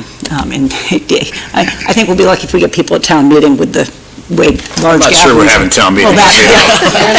Fair enough. But so in the words of my colleague, Professor Tyler over here, I am generally agreeable with what is brought forward, but I cannot vote for cutting $323,000. Can I thank the esteemed folks before me? Mr. Kamalo, 50 minutes ago, you convinced me everything was going to be okay. And then 40 minutes ago, Dr. Kavanaugh and Susan Rothermich told me it was going to be okay on their side, too. So I trust you, and I trust your investment in the schools, and I trust all the support you've provided since I've become a school committee member. And I definitely trust Mrs. Rothermich when she says she can squeeze $300,000 out of these mysterious places, about which I have many questions that will never be addressed. But I'm saying it's okay. It's okay. I don't think we're in a really bad spot here. We have a whole team of intelligent people who support us. We're going to be okay. And you know what? We might not get a new webmaster. That's $80,000, right? Right there. If we split the money. That doesn't hurt the kids. If we split the 323, we could cut the webmaster and still make. We don't need the webmaster. I'm saying we can cut the webmaster. I don't care if we cut the webmaster. Okay, but that's already 200 and something. We're cutting it right now. That's only 80. Bloody hell, it always takes so long to come back to the same place, doesn't it? That's 60,000 for the webmaster. Well, webmaster You'll get and a raise. student data Don't worry, specialist. Dual job, just saying. I really appreciate you all coming. I mean, one of the things, aside from making the numbers work, I think one of the most valuable things tonight is giving the community a chance to understand. I mean, all of these questions that we are articulating have come to us through so many community members, and I think having this dialogue so people know that, even though we know, people know that we actually think about these things, and that, we're aware that with the decisions that we are taking, there are risks, but we understand that there are risks, and we know that, we're mindful of next year's operating budget, and we are mindful of retaining some of the host community agreement money for the capacity needs that we will have, certainly, down the road. So I feel much better about having a chance to discuss this with everybody. So I really thank you all for making the effort to come here and help explain to us what the genesis of some of these numbers has been. So I appreciate that. I do share some of Nancy's concern about where exactly we're going to find the money. If you promise that you feel okay about it, then I will trust, but I am a little nervous, just because I feel like, especially as was said, we normally look at things like custodians. We're certainly not going to cut them right now. I mean, they're already working at full tilt, and some of the typically sort of overhead functions are allowing teachers and administrators to do those jobs of dealing with students. So I am a little concerned about the cuts. But, I'm willing to go along with the HCA plan and using the Chapter 70 money. I do see a number of the initiatives in the DESI list that mirror things that I know are priorities for us, and if we can kind of bolster those so that we make sure that we're addressing those students who are at risk, I'll feel good about that. I think we can do that. I think that's your intention. So I'm okay with where we are. I appreciate it. Great. Mr. Manning. So I know I've been just sitting here kind of quiet, but I just want to say that I've been, on the Budget Advisory Committee since January, and I believe when we first sat there was a $1.8 million gap there, and the school's side was $1.2 million. And we finally, after a lot of discussion and really working things out to get it, I sat in all these school committee meetings when we were discussing the budget, and there's a lot of new positions. I understand the growth, but to get it down to 323, it's down to a manageable amount now. Before 1.2, you're kind of, I think I was the one who brought up that are we going to need an override this year, but I was just amazed that we got it down to this point. So I just think, again, we've had the people at the BAC talking about it, and if we think we can get down that last 300,000, I trust them that they can do it. If I may, Chair. I said it our professionals are great. On that side and on this side. When Mr. Kamalo announced last week that we wouldn't need an override if we just squeezed here and there, it was just amazing, because to Mr. Hurd, who couldn't even say it again today, Those words never come out of his mouth. But looking at it and understanding the growth and understanding that we need our quality schools, and everybody in my family looking at me and saying, take care of the schools. But look, you guys work miracles, and it's just phenomenal. And to be able to keep this town growing, to keep the town moving, keep our schools great, we're one of the safest communities in the country. It's, my hat's off to all the professionals and the volunteers that pull this together, and all of you guys. It's, I totally trust them. To not have an override, amazing. Considering the growth, to be able to still pull it in. $300,000. We're talking $100 million budget. Darn good. Great job. Any other thoughts? Great. I think in terms of process, this is something that you will continue to do. And I don't know if on the select board side, there's something that you need to do in terms of vote or what have you. We need a vote to advance the budget to Appropriations Committee. Correct. So I thought tonight's goal was to get everybody on the same page, hash it out, whatever. Then a couple votes be taken, and you guys agree to whatever number there is, and then we agree to whatever number comes out of there, and we send it to Appropriations. That is correct. To be fair, the agenda does say budget discussion with the select board. So I just wanted to make sure that if you were intending to take some kind of a vote, that's not what the public saw prior to tonight. Part of the discussion. Well, you have your... Splitting hairs. Okay, I just wanted to be clear. That's going to be hard for you. I think it's just great for the community to see, because many years, people saw us as on opposite sides of the table. And it's just great for people to see that we do work together and collaborate for the town. Even though we're still on opposite sides of the table. Not me. We're sharing space here. Much like my political views, I am right in the middle. Excellent. So on the school committee side, I would like to entertain a motion that we move forward with the revised proposal for the budget, where whatever are the reductions that are being set forth, we will continue to review those as a committee. So that's the $323,000 reduction? Correct. Will that include the discussion of possibly adding money from the stabilization fund?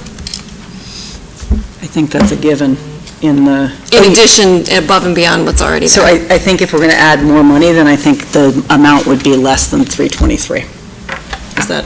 The gap would be less than 323, right? Correct. So, that's right. So that's my question. So are we voting?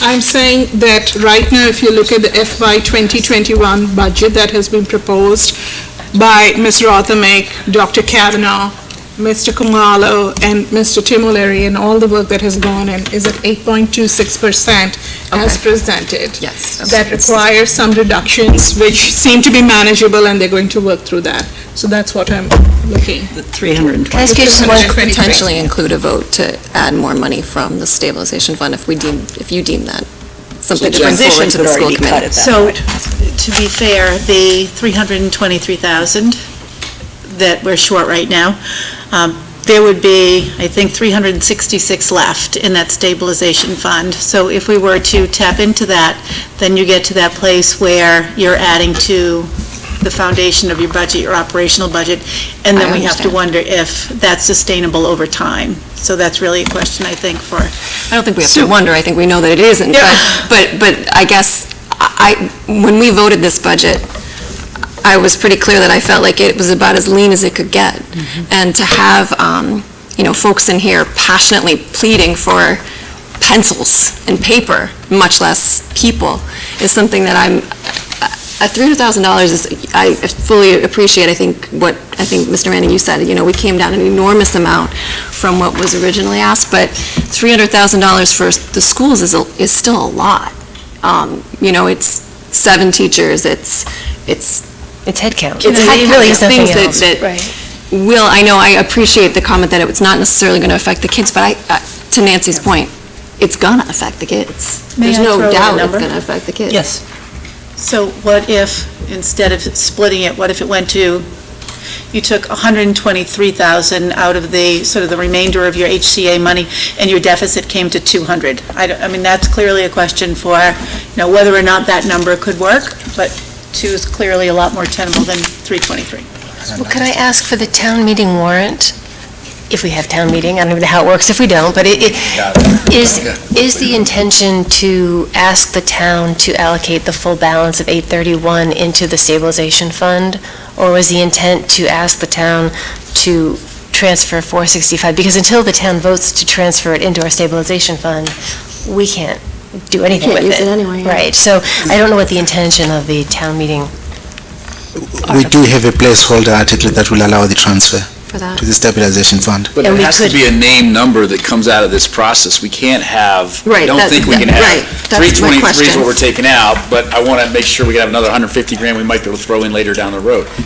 Right, and that's my question. You gotta do How that is that tonight. gonna, right, okay, Okay. that's what I wanted to know. It's got to happen Yeah. tonight. We have to, you folks have to pick a number that then we insert into our budget numbers, and then we vote to send that to appropriations. Okay.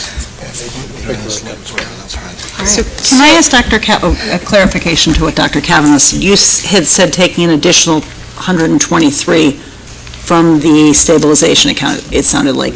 That would bring our, The amount we need to amount reduce. we need to reduce to 200,000. 200,000.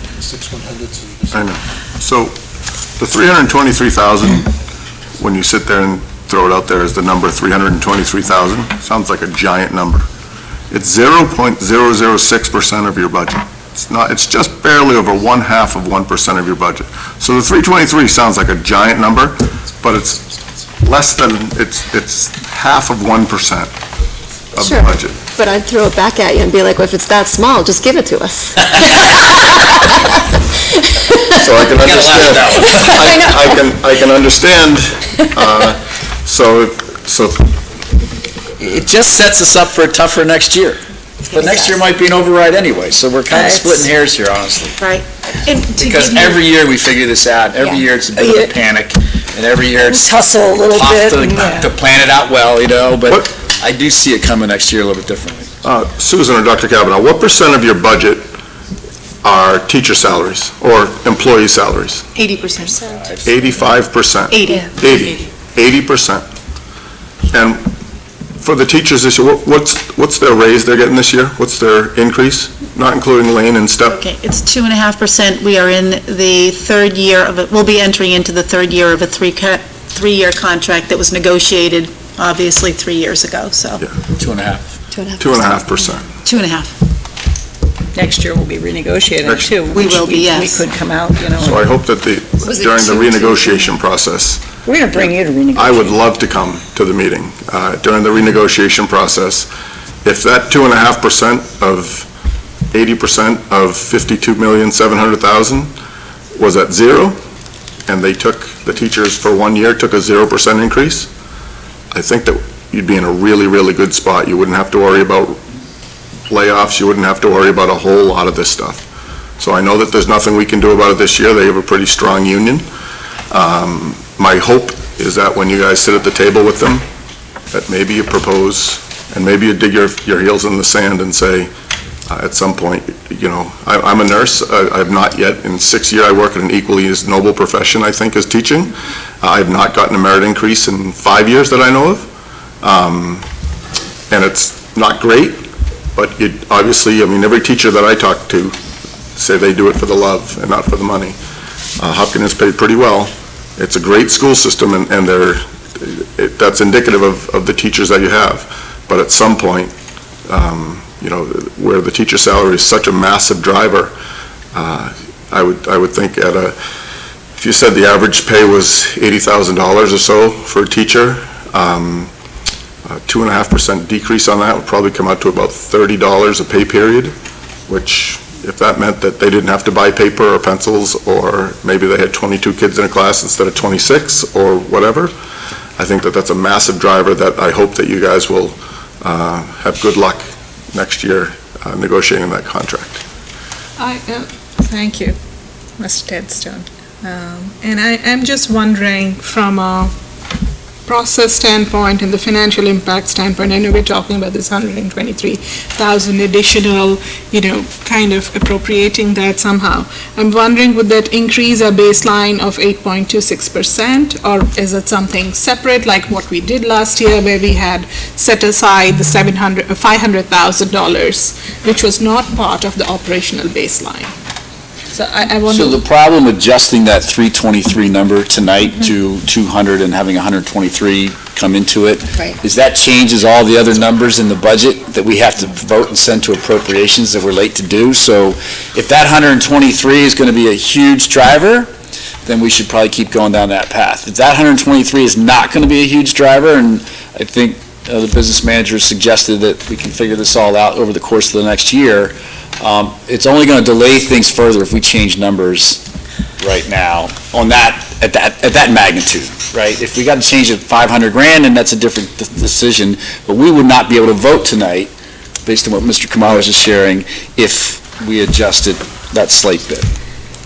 So if we, what I'm hearing you say, Mr. Herr, is that if we reject the notion of this $323,000 reduction from our ask as it currently stands, and instead vote a different number reduction, the 200,000 or the 100, half the 161 or whatever number we take, that's going to hold up your entire process. It's going to hold us up. We won't be able to vote tonight. Correct. So if it's 500 grand that we have to deal with, and that's a lot of money, it makes sense not to vote tonight.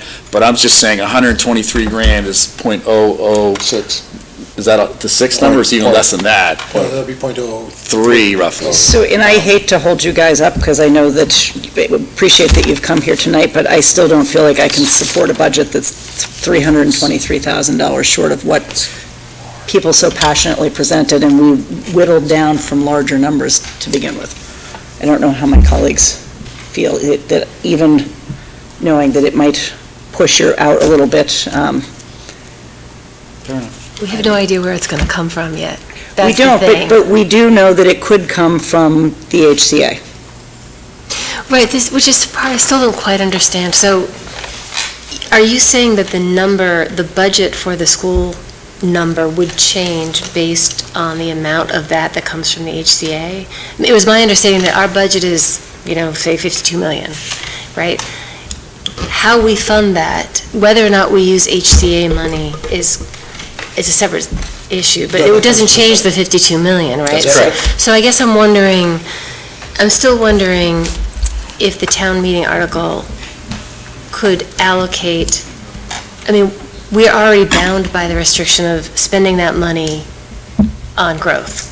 And I think there's no lack of ways that we could do that. We have been trying to do it, like I said before, in sort of one-time investments, but if we allocate a little bit more, if our town meeting article says 600,000 of the 831, we're asking the town to allocate into the stabilization fund. But it has to go into that stabilization fund based on your overall budget number too. They have to align. Why, though? Because you can't, you can't move from one budget to, or one line item to another line item without town meeting appropriating that money, and it has to line up. So it would be You know what I'm saying? 52,200,000 next year. So you're just, again, Yeah, you're raising that foundation. Yeah. And then, so that's your base, that's your base next year, that 8% would have to come off of that. And again, it's we're talking about feeding. So if the town, for some reason, voted down, when we go to have the 465,000 put into the stabilization fund, if for some reason the town votes it down at town meeting, what does that do to our budget? Nothing. Your budget still is going to be the $52 million, whatever that number is. The revenue side is going to be a different play. And that's going to be something we have to figure out. Appropriations can do a mid-year transfer if they had to, or something like that. Your budget is your budget. That's what we need to set tonight. We need to put that number into our budget and then forward that along to appropriations. The revenue side, and that's why I kind of get a little energized when people say, oh, you haven't collected the 800 grand, therefore you can't put it in your budget. That's a different discussion that's totally different. So I'm just going to, I'm just going to throw in another perspective. So all we are talking about right now is $123,000. And I know, I'm just saying all, because it's in the big context of the 52 million. We also just talked about $60,000 possibly coming in with the bus fees. right?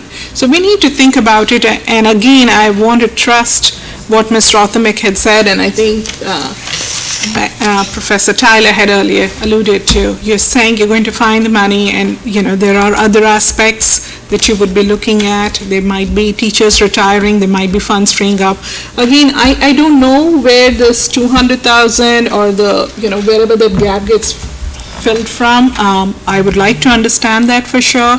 But at this point in time, with all that we have going on, I think this is a good proposal. I would like us to move forward. There are, already a lot of things that have been worked on before coming up to this. And this has not been done just by our town partners. It's been done in collaboration with our administrative leaders. So I feel comfortable that where we had that other 60,000, so we're talking about 60,000 at this point in time. I think if there is a need, I have no doubt that we will be able to go back to the town and ask and appropriate. We have that funding in HCA, right? Those HCA monies are being secured. My hope is we'll find a way to tap into it. So again, having said that, it's getting late. If there is some kind of a proposal, I'm happy to entertain that. Can I ask a clarifying question from Susan? So the budget proposal, I cannot remember if we used the assumption that we were raising the bus fees or not when the budget was put together. We did not. Okay, No. so that would be that would, in fact, if we looked at the webmaster and that, essentially $120,000. take $120,000 Right right there. So that would, So you don't need anything on the 330? you know I wasn't going to say that.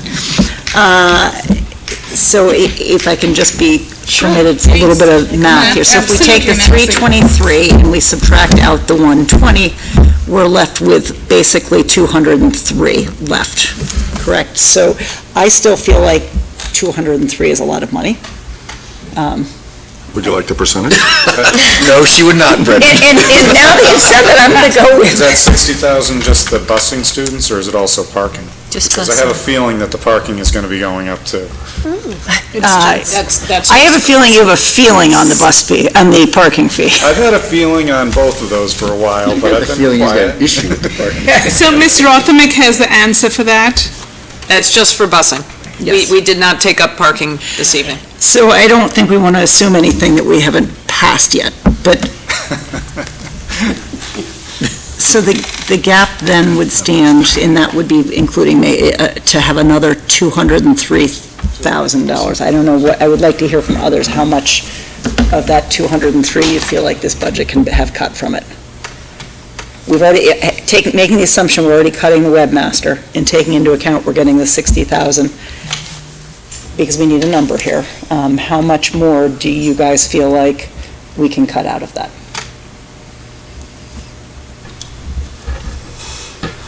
I've already told you, I don't think we take anything out, but if you, listen, you know the numbers. If you think that it's possible without affecting the kids, then great.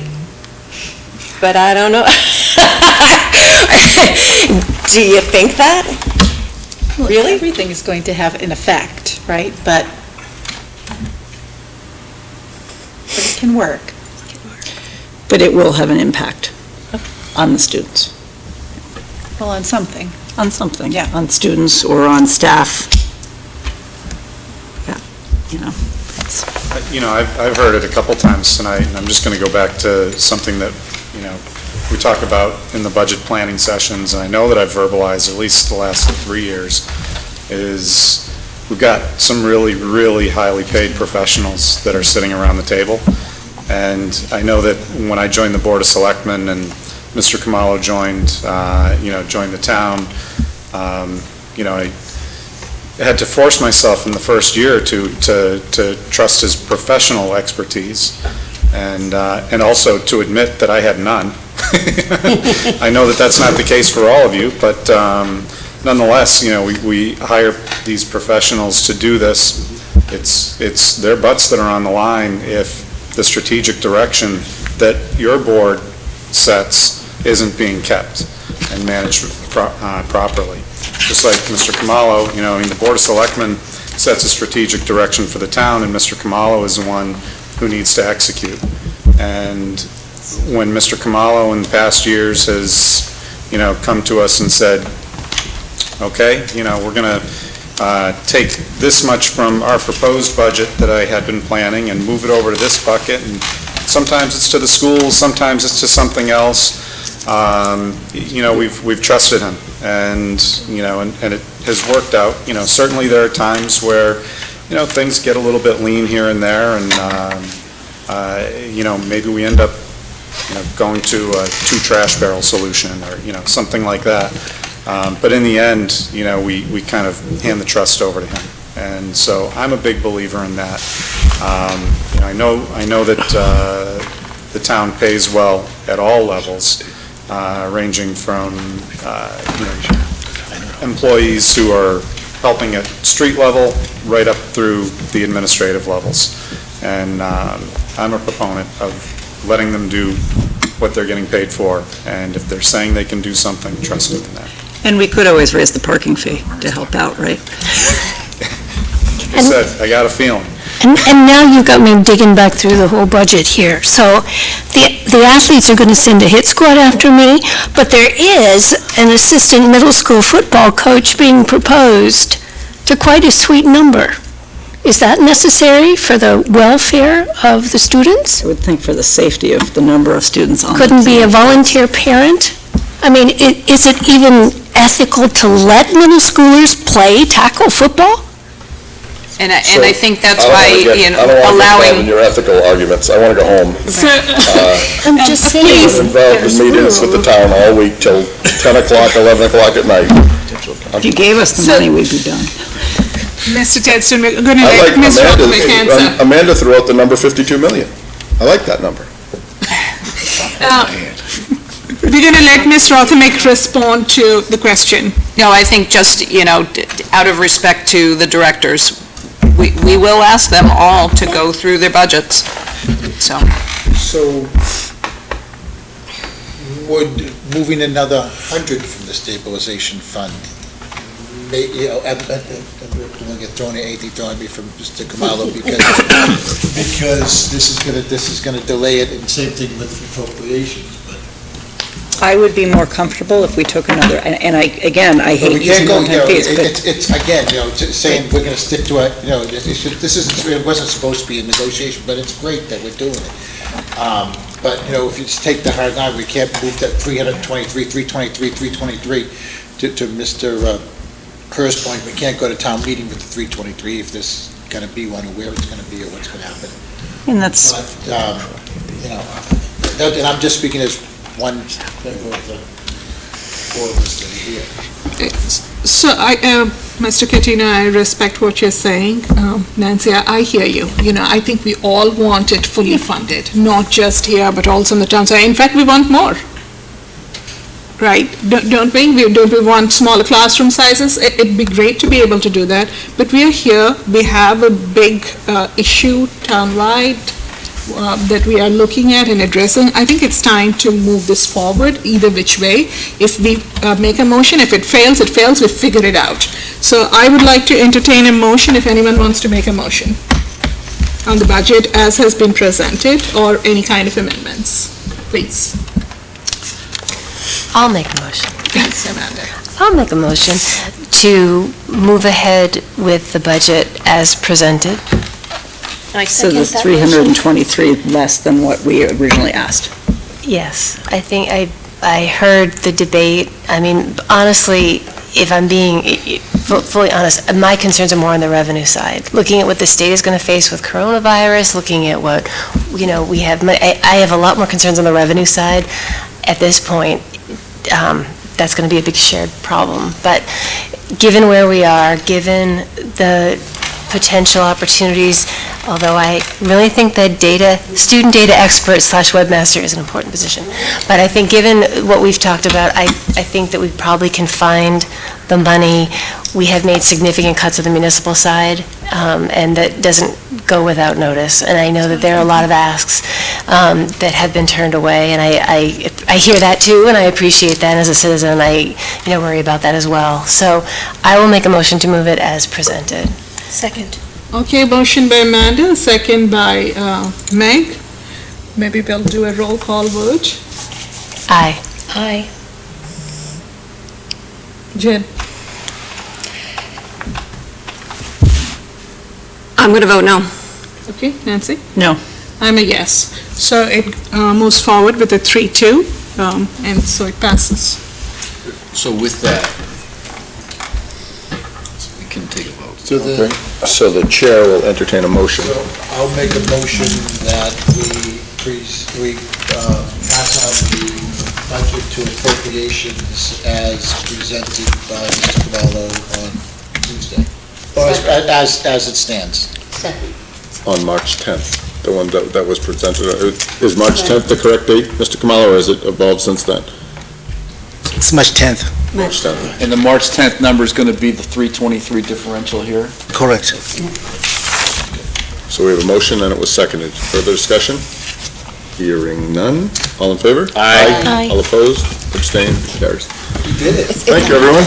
Thank you. Thank you And very thank you much. for coming out on this extra That's a minute show, we got an extra vote. Oh, yeah, motion to adjourn. John? Thank you so much. See you all at Southport. Coming out tonight, please. Thank you. Without the passion. We couldn't do this volunteers without the passion. And that's, thank you. Thank you, Mr. Coutinho. Thank Stay you, healthy. Mary Jo. Go wash your hands. Yeah, exactly. Go Have a wash your hands wonderful on the way night. out. I know my wife is watching. Text. Okay, looks like my laptop died. So someone needs to help me there. Nancy, if you would.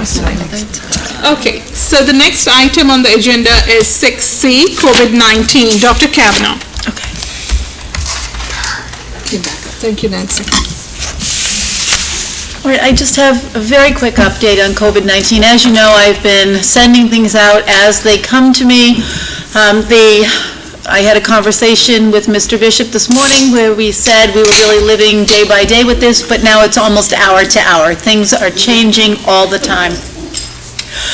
So we have been sort of fielding all of these frequently asked questions, and a lot of these questions are things that after I had asked people to give us information or their feedback on both the budget and the Student Opportunity Act, many people actually took the opportunity to ask questions about where we are with COVID-19.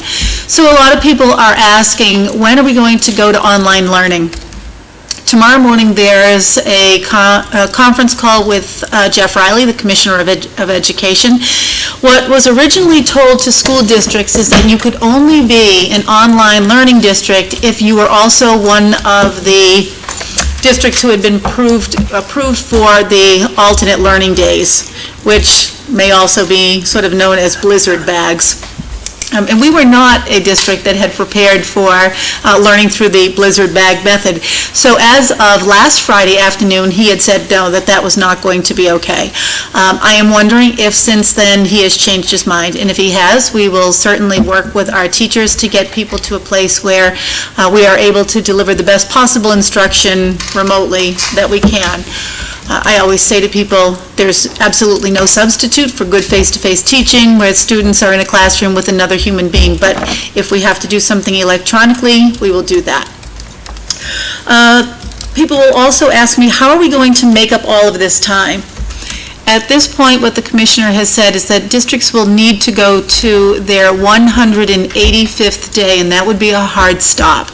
Right now, we have used 1 snow day and 3 COVID-19 days, so we are sort of at our 184th day.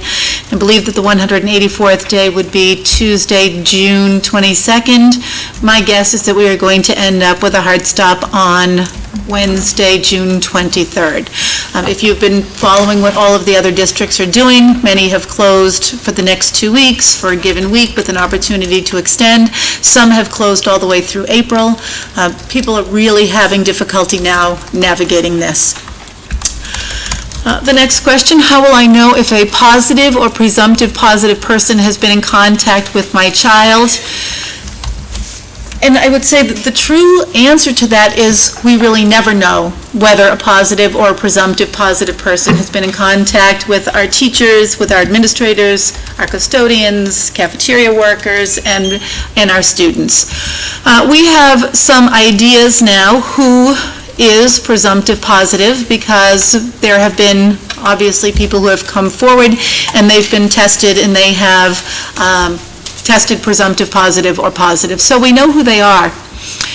And I think that this is the part that's really important for families to understand. Once we have a person that we know is presumptive positive, what we try to do is we look at all of the people who interact with that person in that really sort of primary kind of way. And then what we do is we look at what we've been calling traceback data. So say, for example, there's a parent, and the parent may or may not have transferred the virus to the child. Then we look at all of the people with whom that child has interacted.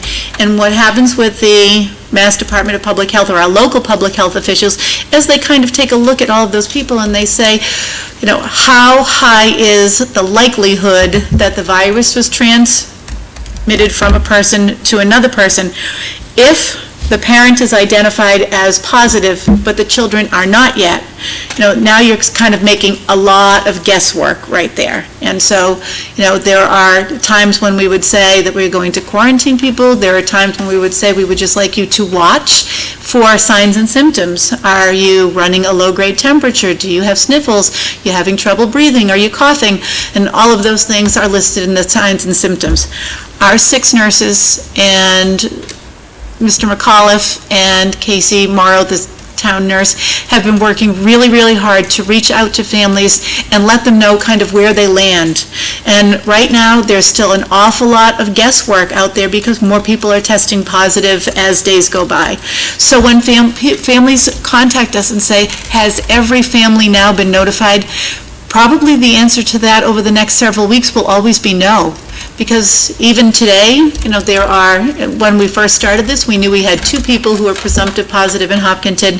As, you know, time has gone on, we are starting to think that, you know, there are going to be more people who, as we test, will turn up presumptive positive. We know that we submitted people today for testing. I pretty much have answered what happened over the past 2 days. Our nurses have just been calling and making recommendations to either quarantine or to watch for symptoms. A lot of people in the community will realize they have already been on that list where they've been called by our nurses and been given recommendations. Any of the teachers in our classroom who have been in contact with students who may or may not be presumptive positive or positive have been contacted as well. What I can tell you is that as of this morning, we did not have a single student in this district who had been labeled positive or presumptive positive. I can also tell you that that is very likely to change in coming days. This question is my favorite one. What should my kids be doing right now?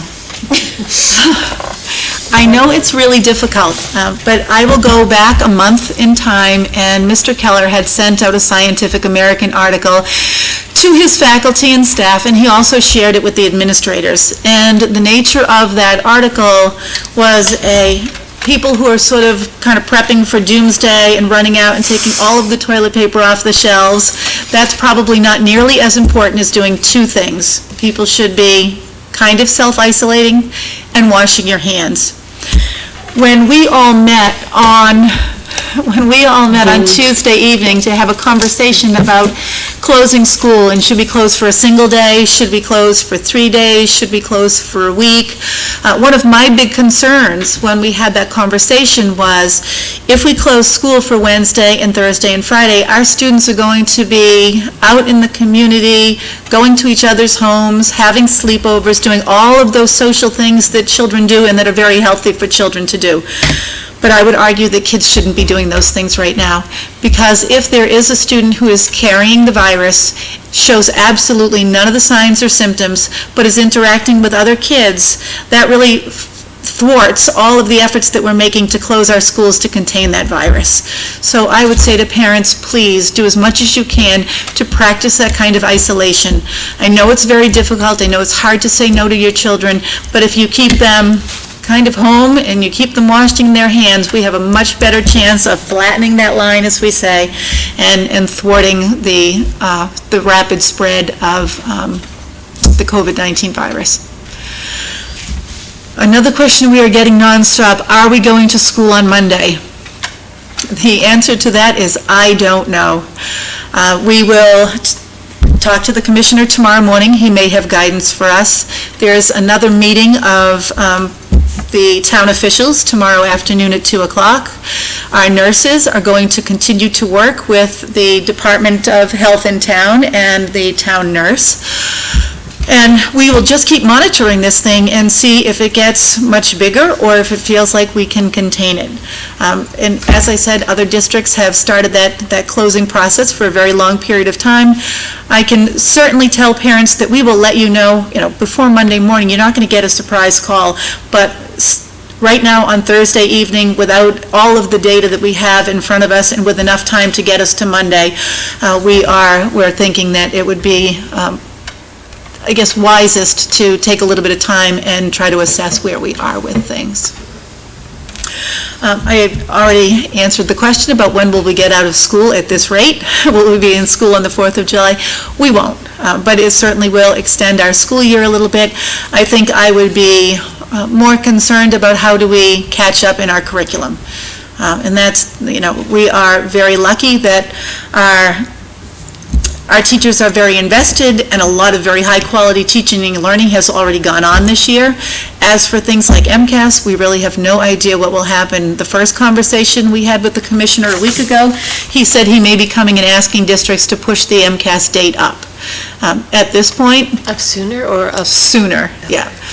But at this point, that's absolutely sort of off the table, because pushing that date up is kind of irrelevant at this point. So, and leaves 3 months of instruction untouched. Yeah, that's right. Yes. It's a third of the year. No big deal. What are 85 days among friends? Sorry about my interjection.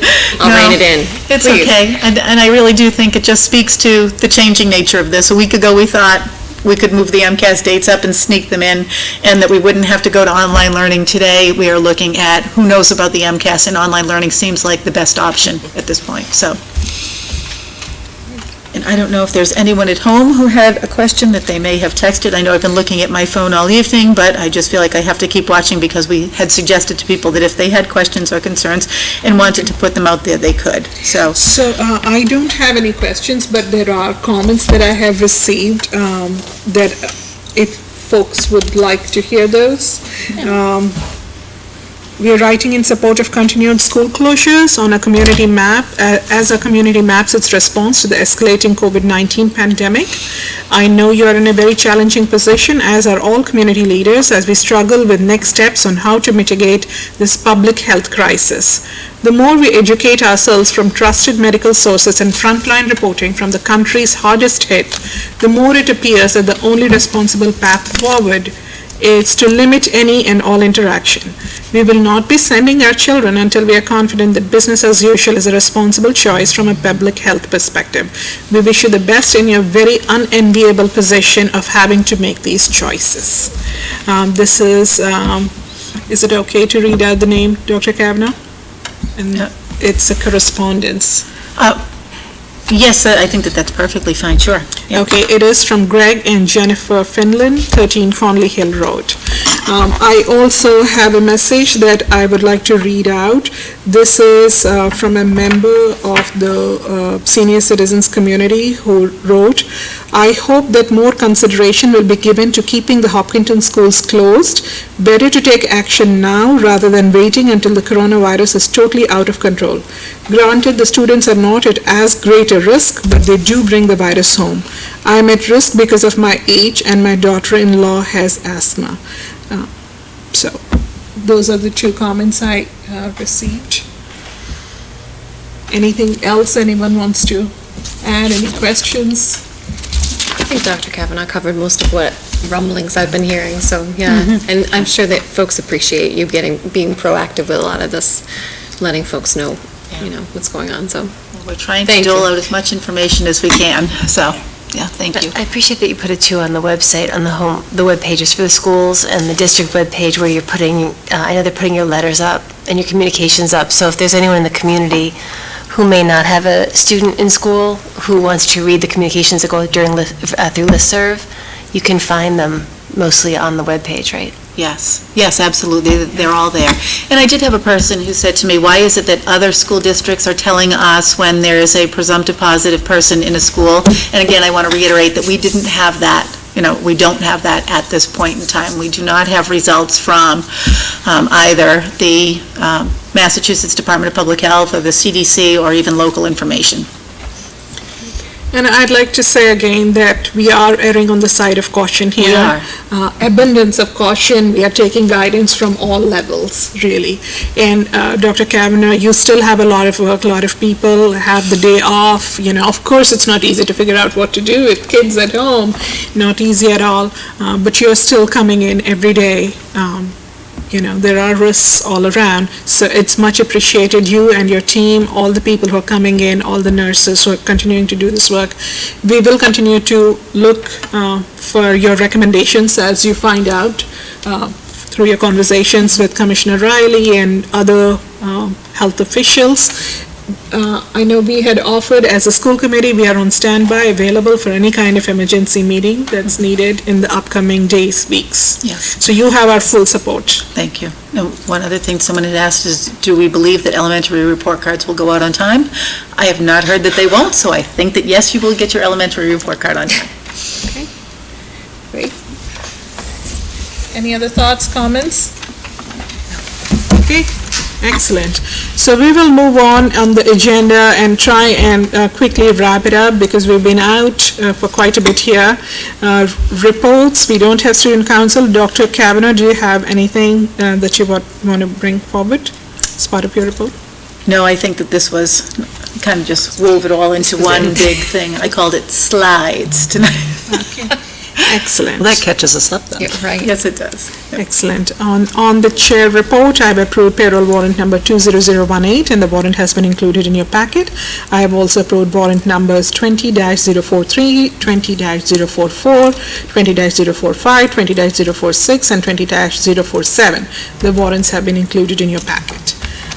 That brings us to the next item. I don't have anything significant other than what we have talked about, really.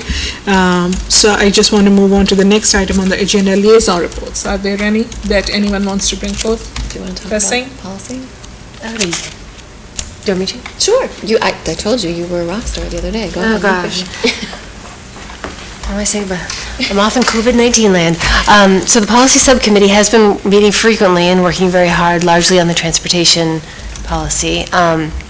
We are anticipating bringing forth the new transportation policy, which we've pretty much rewritten using some structures from MASC and our own knowledge of our district for the next school committee meeting. So that will be a first reading. As we all know, these go through multiple readings, and in conjunction with that and in keeping with our commitment to try to make the entire transportation process more transparent, we've been working very hard to document procedures and forms to some extent we're working on. So we hope that when we're bringing this forward for the next meeting, we're bringing forth both the policy and most of the related procedure documents, which will hang on our policy website. Again, these are all for first reading. The procedures are really not for us to vote on. These are operational procedures, but we are trying to go through the process of documenting them clearly so that we're clear, and so that everyone else out there in the district knows how all the different procedures around transportation work. So you'll be seeing several documents coming out together from us. Thank you. Anything That else? sounds excellent. That's excellent work. I think that will help a lot to have the procedures and the forms and whatnot. It's not easy. It's a process. So I know we had some things, and you're improving all of that. So excellent. Thank you. Any other updates? Okay, so moving on, we were unable to hold the office hours. As we know, we don't have anything planned at this point in time. We don't have any old business. Future agenda items, anything? I have one thing I actually wanted to ask Ms. Rothmaker. I tend to sign warrants every other week. Sometimes Nancy steps in for me. I just wanted to understand if that's a requirement, because it seems very operational, so I would want to bring it back to the committee to hear, because I think we have it noted down in either one of our procedures or policies that who gets to sign the warrant. I wonder if that's needed, so I would want us to bring that in some shape or form for discussion. By law, does it have to be a school committee member signing it? Yes. Yeah. So I just want to be clear about that, if we can have that, because, many times you sign, anyway, we'll bring that back. If we can bring that for discussion, please. So we are on our, pretty much the last item, public comments. We received one public comment from one of the parents. I'm just going to read that out. My name is Vineet Nene and I reside at 51 School Street, Hopkinton, MA. I wanted to provide you the following public comment for the school committee meeting today. With the coronavirus outbreak, the EF educational tours to Europe has been cancelled. EF Tours is offering transferable vouchers for future tours. However, they will not help families of students, especially that of high school seniors who cannot take the tour next year. I would greatly appreciate assistance from the school committee and the school district with this situation, as this exposes families with a potential financial loss of close to $4,000 per student. Thank you. Did you want to say anything to that, Dr. Kavanaugh, or is this something we bring back for conversation later? No, I can just briefly let you know where things are with that. So EF Tours has been reluctant to budge. Mr. Bishop has filed something with the Attorney General's office, and all of the superintendents that do business with EF Tours has, they have all crafted a letter, and we have all signed it collectively. So we are trying to put a little pressure on them, because we are very empathetic to families. And the last thing that I'll say is we will work with every family in an effort to try to get those vouchers transferred, because we do not want seniors graduating from Hopkinton High School worried that, here I am with this $4,000 useless voucher to me. So they will be our first priority, and I know that there are about 35 of them. So there's an enormous number, really, of kids who were going to enjoy, I think, a very lovely trip focused on World War II in Europe. Okay, I appreciate all those people who took the time to actually send comments. They're always welcome. Now, the next item on the agenda, items by consensus. Dr. Kavanaugh. Okay, as superintendent, I recommend that the school committee approve the items by consensus as outlined in your agenda. Looking for a motion to approve. So moved. Motion by Mandy. Second. Second by Meg. All those in favor? Yes. Yes. I'm a yes as well, and so that carries. And that brings us to adjournment. Looking for a motion to adjourn. So moved. Motion. Second. Motion by Amanda, second by Nancy. All those in favor? Yes. Thank you very much. Our next meeting, as of now, is scheduled for March 26, 2020 at 7 p.m. right here at the high school library. Obviously, as in the upcoming days, weeks, we'll find out whether we are able to hold that meeting. I hope we are. And until then, please stay safe. Watch out for your neighbors and everybody, and maybe enjoy the calm a little bit. Have a wonderful night.